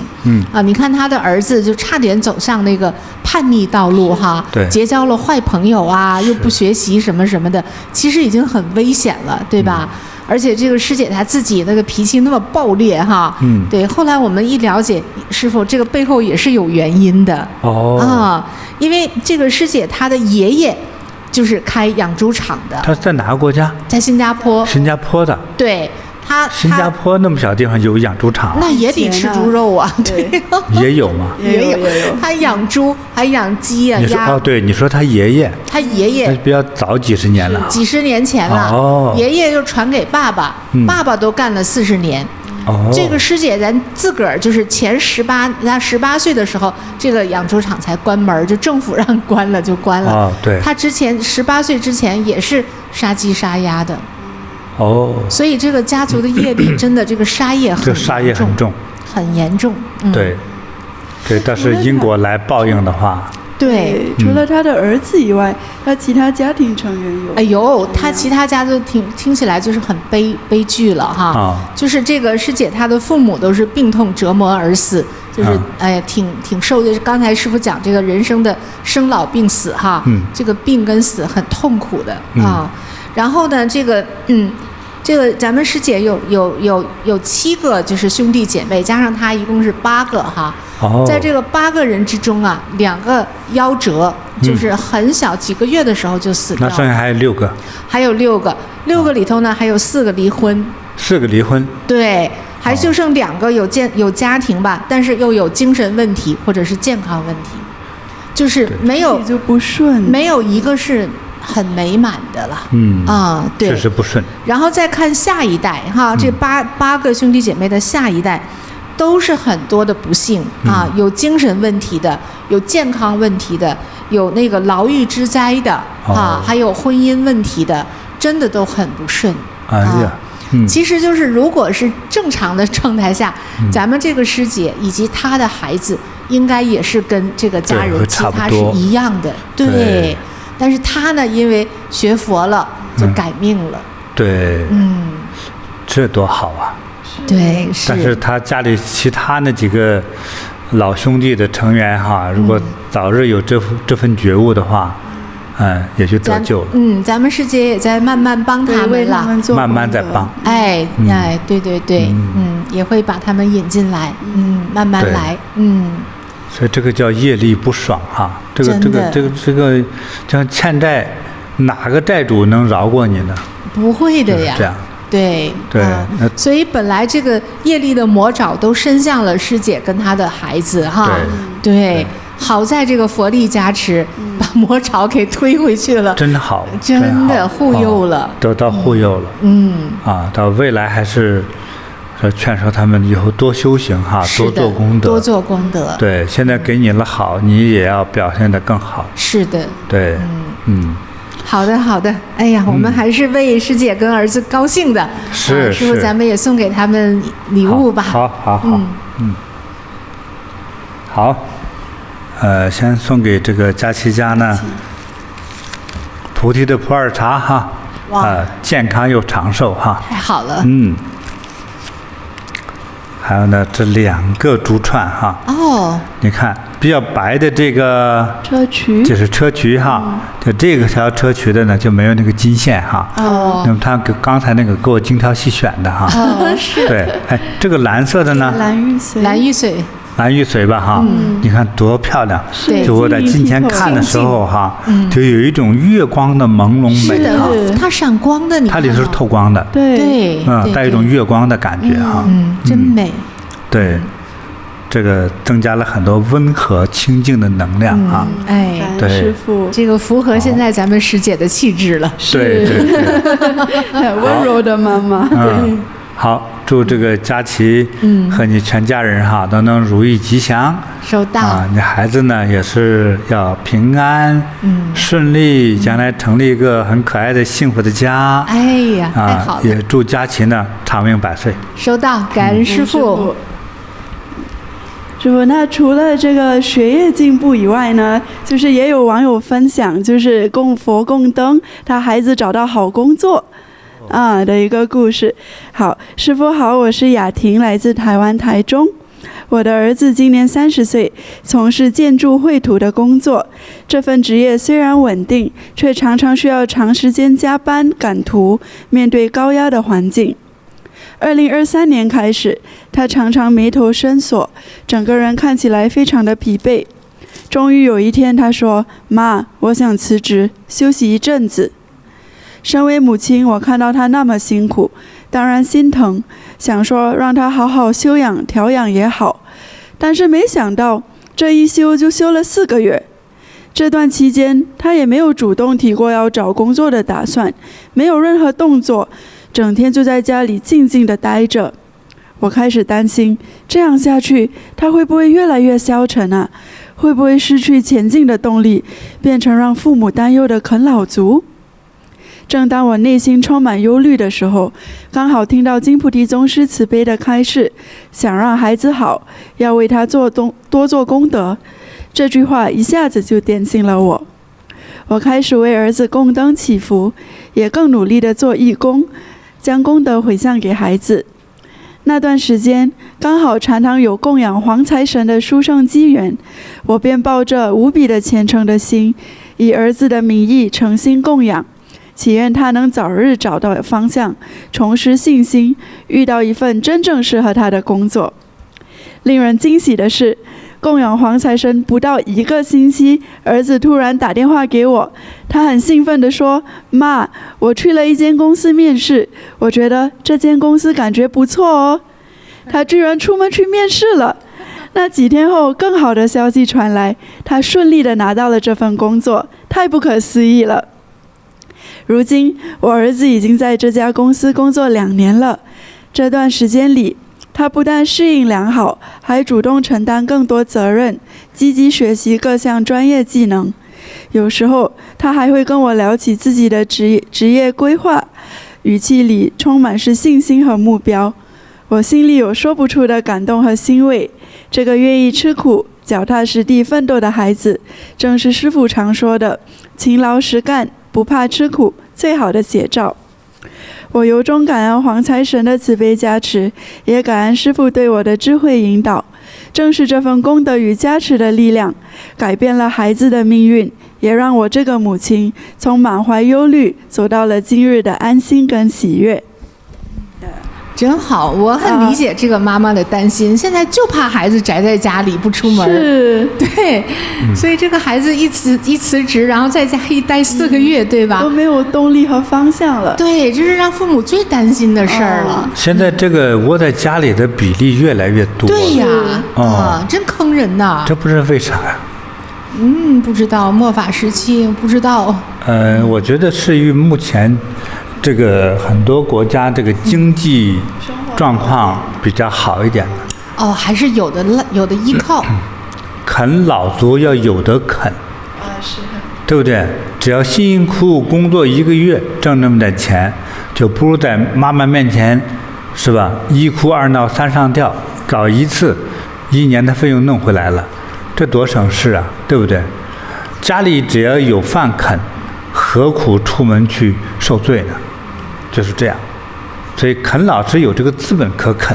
是，但是这个妈妈并不想被啃呐。是，要不让父母太担忧。父母都不希望被啃，不想被啃，因为这个未来是麻烦的。对呀，是。对。所以这个妈就想起来师父的教导了，说要想孩子好，得给他做功德。是。开始点灯。对，还有供佛、供菩萨。对。对。还真管用了，你看。你看，又把这个孩子这个难题交给佛菩萨。对。哎呦。迎刃而解。是。然后又出去。开窍去找面试了。对，而且现在工作很好，很积极又回到这种阳光人生了。这个也确实是不能不信呐，不能不信呐，这个是太好玩了，对，这逼得父母没办法了，求佛菩萨。是。这个也还真挺好，是条出路。就是这个就是最好的出路。这佛菩萨得多忙啊！这是佛菩萨化身无限呗。对。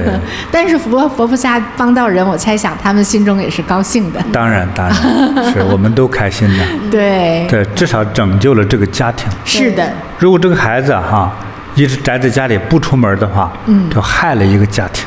没错。对。甚至是断后啊。那可不呗，就不出门窝在家里，谁家闺女喜欢这个？对呀，是的，对，真是麻烦太好了啊！但是恭喜他们，恭喜，送给这个雅婷网友，雅婷跟儿子一份礼物吧。好，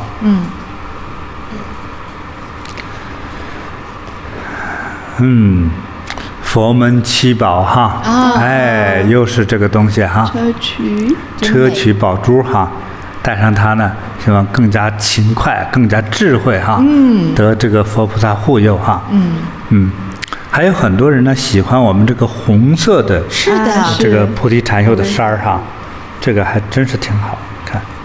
看我们现在这个样子，对，也是这个龙护身呐。也这个一个浅色的，不是深色的一个红纹的龙哈。是。还有一个我的手写这个龙啊，还有背后呢，还有6字大明咒。哇，这双重加持啊！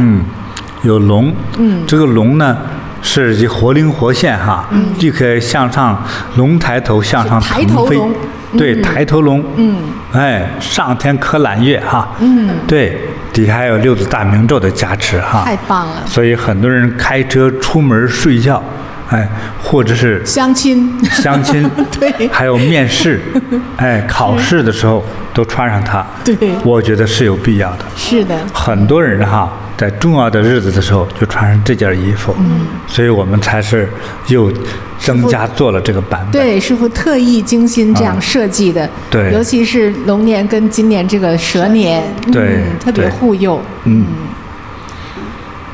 好。佛菩萨啊，保佑师姐全家哈，如意吉祥。收到。感恩师父。说到这个找工作呀，这个孩子他是差点宅在家里。那我听到另外一个故事呢，是来自美国洛杉矶的，是这个行业哈受一个很大的一个打击啊。就是2023年5月的时候，洛杉矶这个好莱坞啊，它整个这个电影界哈，结果发生了一起那个大罢工，编剧大罢工。大罢工，对，所有的编剧11万人罢工，都不写剧本了。有抗议啊？对，抗议，对。然后呢？抗议个啥呀？抗议啊？抗议呢？因为现在 AI 技术不断的突飞猛进嘛。然后 AI 呢写东西多快呀，这咱人手写东西多慢呢。对，可能这个编剧都快被这个 AI 取代了。那他们的待遇各方面都觉得不行呀，都没法谋生了。然后就是要谈这种待遇，要谈一些新的条款等等的然后还不是呢，这一波未平一波又起，演员又大罢工。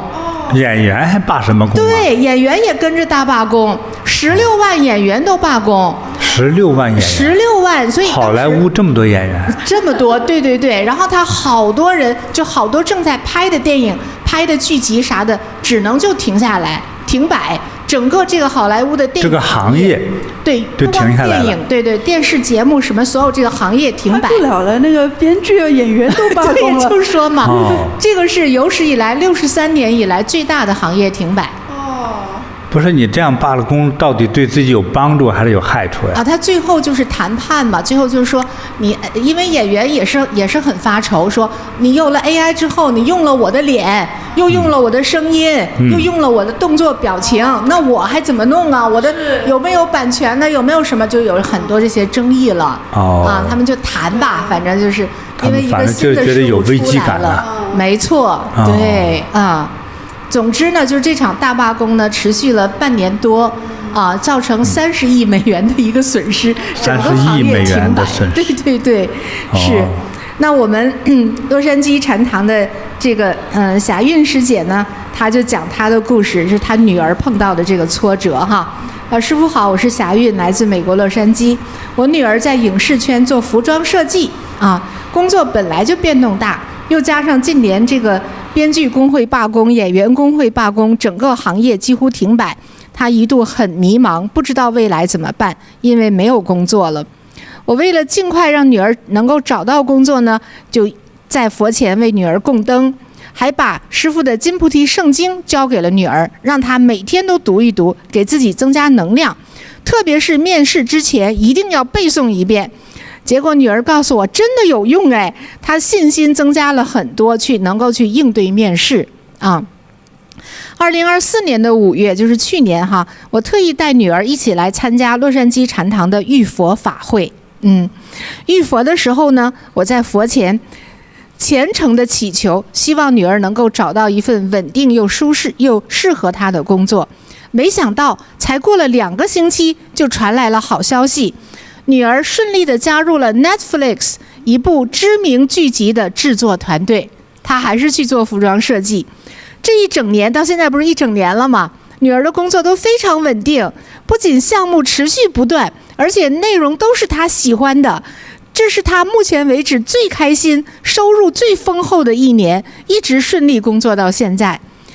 起初我只希望女儿有一份平稳的工作，万万没想到遇佛之后的祝福竟如此迅速的显现，让她进入了一个理想的项目组。这份转变让我更加坚定，只要心诚，佛菩萨和师父一定听得到我们最真切的愿望。这太开心了！关键那个 Netflix 给大家介绍，它个中文名字有吗？网飞网飞奈飞也叫奈飞，奈飞对Netflix 对奈飞奈飞对。它就是一个，它是一个，它不像我们像那种拍电影的那种制作公司了哈，什么环球啦、环球影城啊，什么华纳兄弟啊，不是那样了。对，它是一个流媒体的平台。对你上它的网站，上它的那个 app，就能看到各国现在制作的那些精良的剧集，而且很多是他自己公司制造的，对，而且他很多的这些影集都变成就非常非常火。现在这是我呢抽空的时候换脑筋看电影的一个很好的频道。我也是，我也喜欢。好的。我最近我在看韩剧，一边看一边哭都是很感人的韩剧是。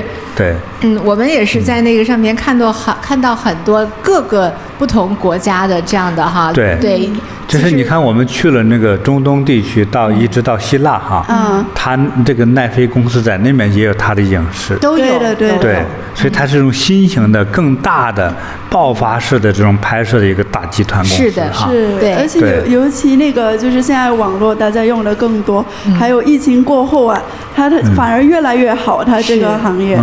就是他这个公司，我记得，就是去年几个月之前嘛，去年年底的时候，那个打拳击的泰森和他们那个假比赛那个也在上头转播的是，对，那收视率极高了，都是，所以他们连直播式的也做，对，电影也拍，这个影视剧也拍，很多，啥都有，很多那个 reality show 就是那个就是那种纪录片还有现实的那种剧集都是很多的对，反正总体说是现在最时髦的、最有前途的一种。你看佛菩萨把这丫头弄那里去了。对呀，你看，对，弄到这个奈飞去了。对，多好！这个妈妈在那儿祈求说，给我女儿一个好的工作。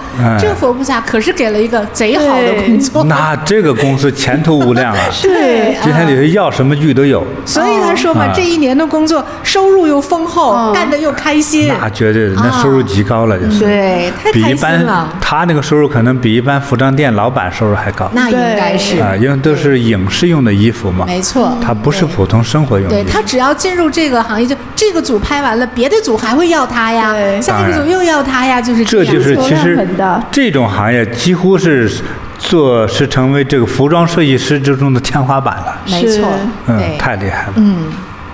太好了，就感恩佛菩萨所以我们网友们，我们真的要去各地禅堂的这个遇佛法会是，对，真的要去遇佛，要供佛拜佛，得好运，心诚则灵。也就是这个时候，神佛要给你解决一件你的这个事儿，这都不是事儿，小 case， 小事情，很容易就解决了就包括你要发财，找对象都是小事。对，但是没有神佛的加持，我们都难死了。对，难如上青天呀。很多人说谋生都难，是吧？你有神佛加持的话，那个都是小事儿，一切都是小事。对，太好了。好的，师父，那咱们也送给霞韵师姐跟女儿一份礼物。好。好，前面这个洛杉矶禅堂也很好那里很灵验对，现在美国洛杉矶禅堂也是很棒对，他也很多人去了之后不修，就身体都能健康了，就快乐了，都是对，到那儿就沾佛光嘛。对，你就在那做2天义工，你都沾光了。对，你沾了光，就身体都是什么身体、精神、运气都开始改变。对，我很多时候我在出门的时候，我就上次在台湾的机场遇到一个人，我不认识他，他认识我，他也在洛杉矶禅堂修他说我呢，就是我懒，啊，我就找这活儿干，去那个修个灯泡啊，通厕所呀。这是个男生嘛哈。他说，哎，也奇怪了，他为啥有这个时间呢？失业了。那当然。他也想，我在这干点活，做点功德哈。哎，我希望半年以后给我弄个工作。结果哪用半年，总共1个月，他到禅堂干了10天，新工作就来了。那你看又继续他就跟我说太灵了，太灵了，真的就是这样哈。对，好，把这2个珠串哈，这个应该是金丝玉哈，我说咋这么漂亮呢？哎，这个念珠哈，送给师姐哈。哎，这也是金丝玉的哈，是送给女儿，送给他们娘俩哎呀，都是金丝玉哈。你听这名儿，金丝玉，富贵吉祥，遇到富贵吉祥的圣物哈，真是，对，得佛菩萨保佑哈，太好了，好，祝福这个霞韵师姐，你们全家呢如意吉祥，收到，长命百岁，佛光普照，收到，感恩师父。那师父，我们还有一个网友从美国硅谷禅堂，他叫若彤，也想给师父分享一个好消息。他说，师父您好，我叫若彤，因为我是外国人，所以在美国是持工作签证工作的。但是过去2年呢，美国的经济非常不稳定，尤其是高科技的行业，大量的公司接连的裁员，我也担心自己会不会受到影响。不过呢，我想我一直都很努力，觉得即使裁员也应该轮不到我吧。但可怕的是，有一天早上我醒过来，突然发现我公司邮箱全部都登不上去了。后来才知道，我们整个组被一刀切，全部给裁员了。我当时震惊不已。那幸好呢，那时候我已经跟菩提结缘，我的第一反应呢就是开车直奔到硅谷禅堂。那禅堂的师兄姐听完我的情况，说必须马上点灯，祈请佛菩萨加持。我就把能点的灯都点了一遍，点完之后心里顿时安定了很多，想着说我准备回家开始投简历，面试新的工作。正好呢，那天禅堂有位老师在，那这个老师听到我的经历后，很认真地对我说，你这个情况其实挺严重的，你是工作签证，那你没有了工作就面临被遣返的危险了。那这是个大事，我劝你最好要写封邮件给师父，如果师父看到了，就有可能得到特别的加持，说不定这个难关就能度过去。我听进去了，回家之后我就连夜写了一封邮件给师父。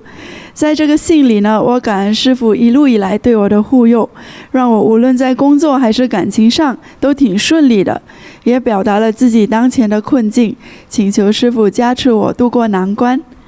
大概2-3天后，有一天清晨，我在半梦半醒之间就做了一个梦，梦里师父在一间宽敞明亮的阶梯教室里讲法，光从左侧照射进来，台阶一层一层，师父就从台阶上走了下来，手里拿着一件件的法物给大家介绍。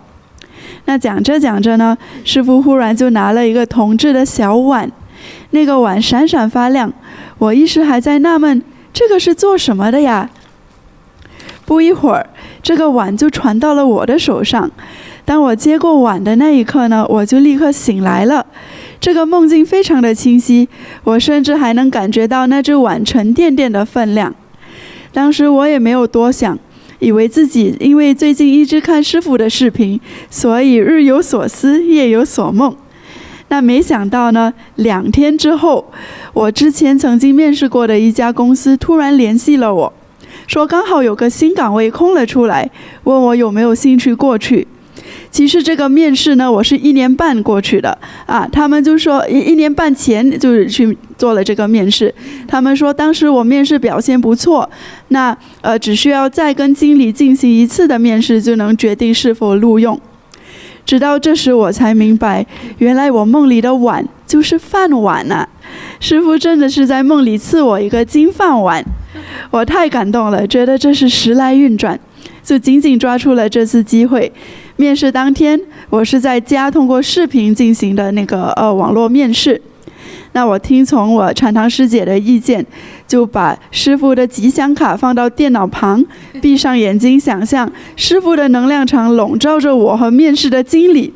那面试的过程中呢，我感觉这个经理特别的专注，对我特别有好感，那仿佛立刻被打动了。又过了2天，我又收到了工作录用通知，从被裁员到找到新工作只用了10天的时间。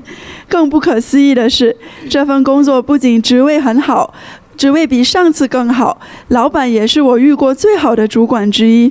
直到今天，我仍然在这家公司上班，心里中就充满了感恩，感恩佛菩萨，感恩师父的加持护佑。这太神奇了！他是现在说着这么轻松哈，当时这个一丢掉工作，其实真的是如雷轰顶啊！是他又是工作签证的身份，所以就是他一没有工作，可能就要被遣返回去。美国现在这个很严格的，说走人就走人了啊！有些人拿到美国绿卡都赶出去了。就是呢，所以在这个时候，你再失了业啊，对，第一个饭碗保不住，第二个身份也没了，是的，就立刻得走人了。对，所以真的面对的是生命中的。那想这师姐的压力有多大？对，很大的一个。为啥立刻飞奔去禅堂呢？他知道这是求人没用的，对，只能求佛。他很聪明的，还是有这个佛缘吧？是有佛缘，真有佛缘。这一下3、2天的事解决这么大一件事情。对，而且他这个面试机会还是他1年半之前参加的这个面试，是人家主动找他的，是人家还记着他，在他最关键的时刻都给他送了这个。所以咱的药师佛多灵啊！对，是这样的，是佛菩萨让那一家的公司来找他的，啊，是这么个。我就是说呀，咱的佛菩萨多灵，太好了，太灵了。药师佛呀。那就是关注民生的呀，对呀，对你有所求，他就有所答应哈。真的，你看，饭也解决了，身份也解决了，你看还做那么个吉祥的梦。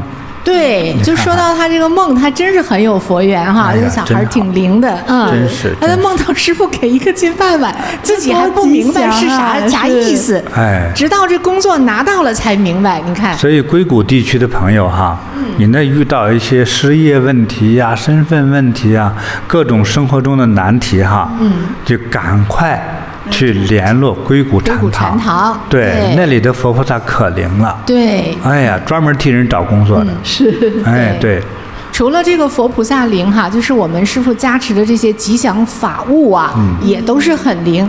如果谁家里哈，就是能供一个碗，师父加持过的碗，师父都是说嘛。对，聚宝盆，对，师父一直都是这样的一个祝福，就是让你世世代代有饭吃。那有饭吃就是有工作呀，对，哎，有工作有好的收入，所以这个饭碗金饭碗可不是个小事儿，那是大加持。对，对，其实很多的这个法物哈，如果不懂的话，就可能会直白的理解，对，比如饭碗呐。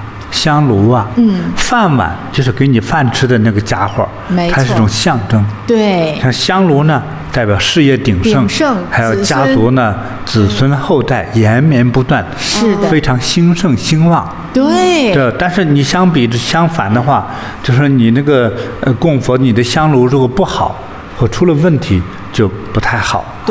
对，所以有这个好的香炉啊，好的这个饭碗啦，对，哎，这都是给你带来吉祥的。还有一个笔筒哈，师父加持过的笔筒，那绝对就是文殊智慧的一个化身哈。这个笔筒今天要是故意让他们本来是别的宝物，换成笔筒，对，因为佛呢。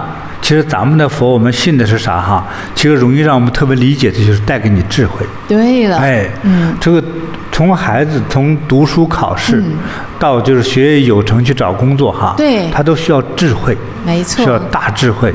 哎，所以这个好的笔筒啊，老的宝贝的笔筒啊，甚至好的这个笔，都给你带来知识、智慧，带来好的机会，带给你幸运。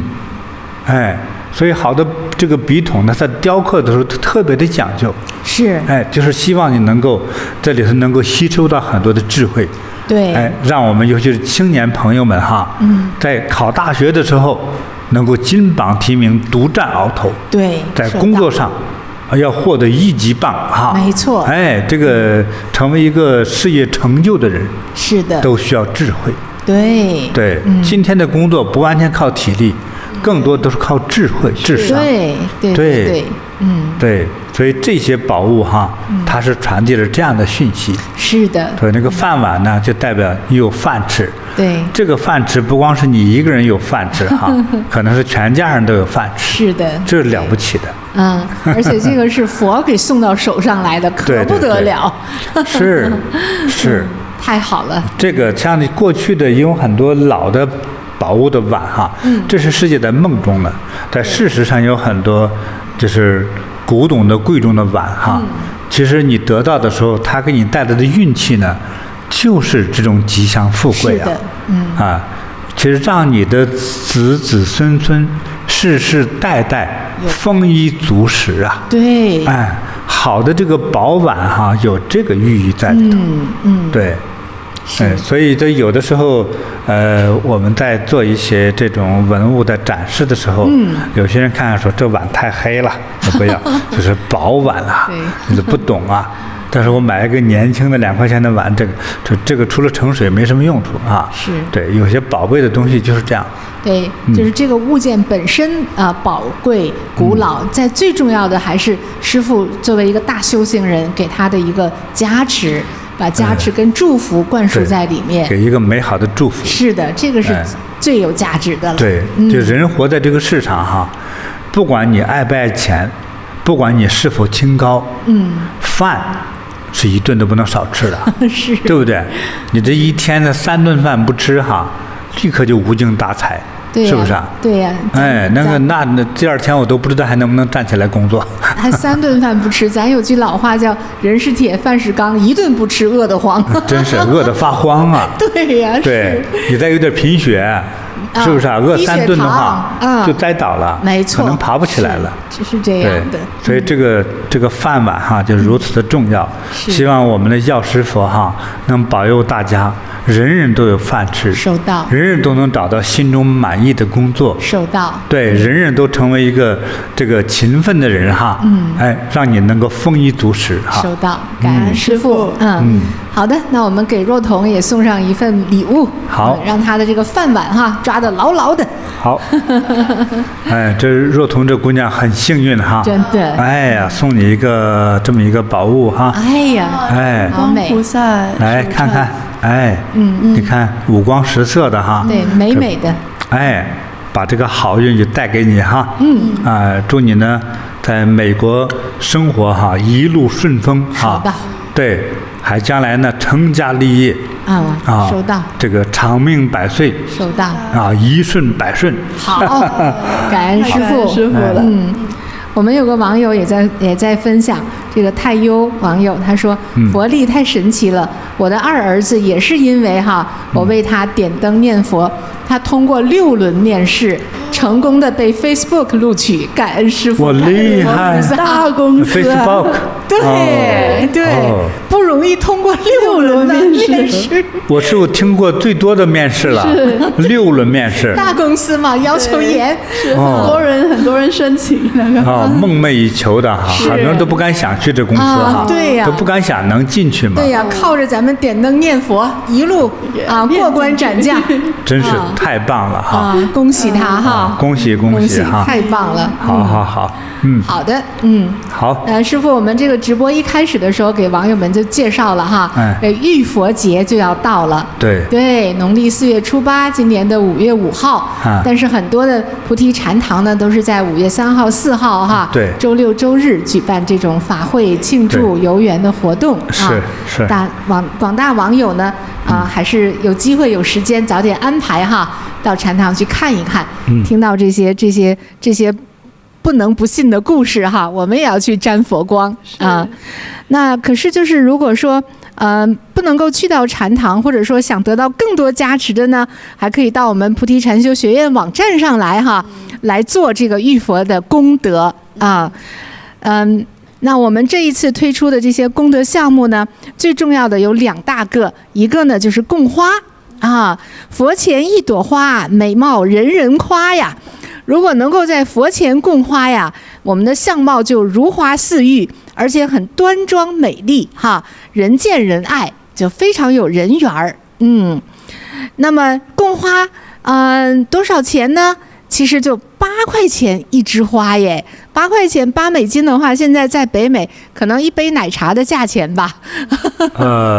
那是最便宜的了啊，对，高级的还买不到。咱长塘附近的那个那个店呢，那个叫bubble tea哈，bubble tea的有中文吗？你说？就是奶茶，就是奶茶哈，对，带个豆豆的奶茶，对，有珍珠的奶茶。那是前年了哈，3年前，大概16到18美金，18加币，和美金的话大概14块钱，是一杯。对，你再加点料，加点别的什么的，就又涨了。对，所以这8块钱现在就不能成为消费的哈。是，所以非常感恩师父，就是用这么低的门槛哈，对，让我们能够有机会做一份功德，能够在佛前真诚的供一朵花啊。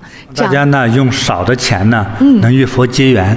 对，就得到一个转运的好机会。是的，对，师父，那也是我们的老网友呢，也可以借此平台、借此机会，向很多新人朋友去推荐，对啊，让他们也跟佛结缘，也能够带来人生的吉祥。对，那再说一下我们的供灯项目，供灯项目呢，在佛前供灯。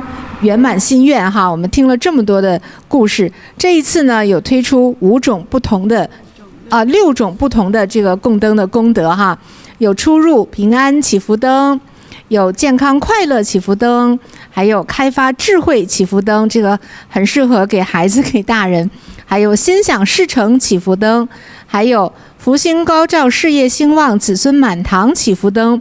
那还有一个最圆满的，就是消除恶业，功德无量，佛光普照，家族兴盛祈福灯。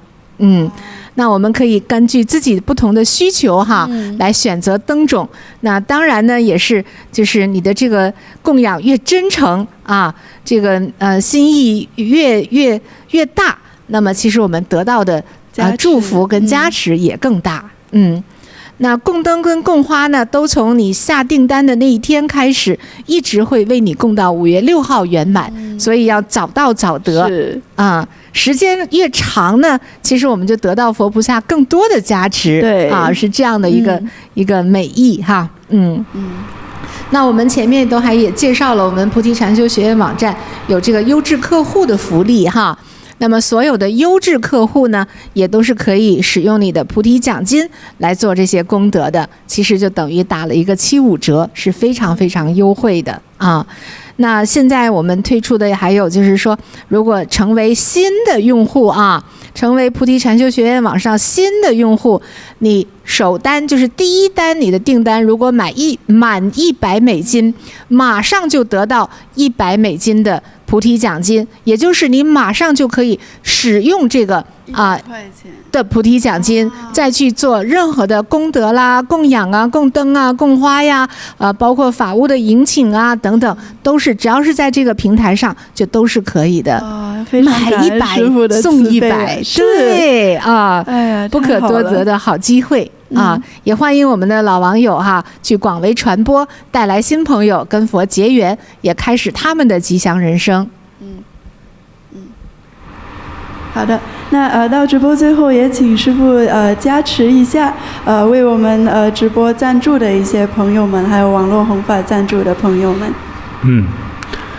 好，我非常衷心的感谢哈，来支持我们做网络平台弘法利生这个常年这个活动的所有的朋友哈，感谢你大力的支持。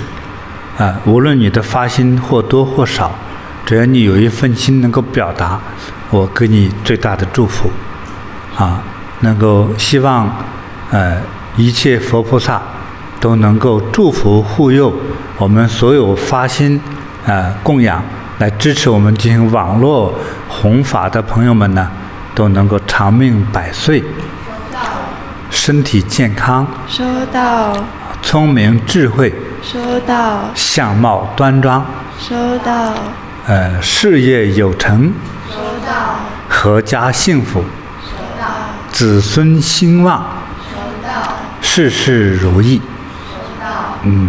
谢谢谢谢。对，你看我们就是得到师父这么多的祝福哈，还有佛菩萨的各种的加持，那也欢迎我们的新网友们哈，到这个语树房语树 home.com 这个网站上去做这样的一份赞助哈，我们一起来弘扬佛法啊，帮助大家有吉祥的人生啊，感恩大家。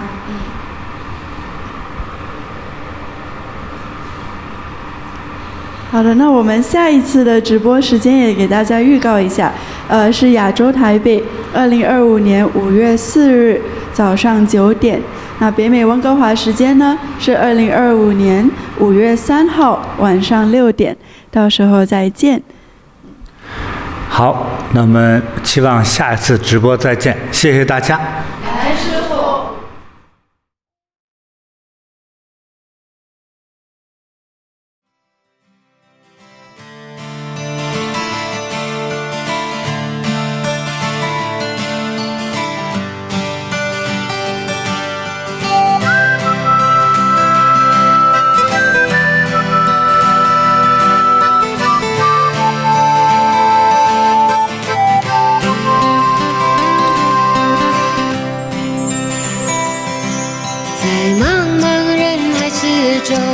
让我与您相遇，小小的红点里，人生就此欢喜。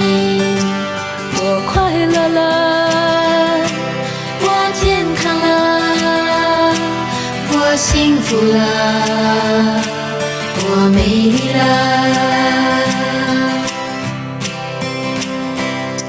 在茫茫人海之中，让我与您相遇，小小的红点里，人生变得神奇。我智慧了，我宽容了，我慈悲了，我自在了。因为有了你，生命变得更坚定，不要忧虑。因为有了你，日子不再有哭泣，不再有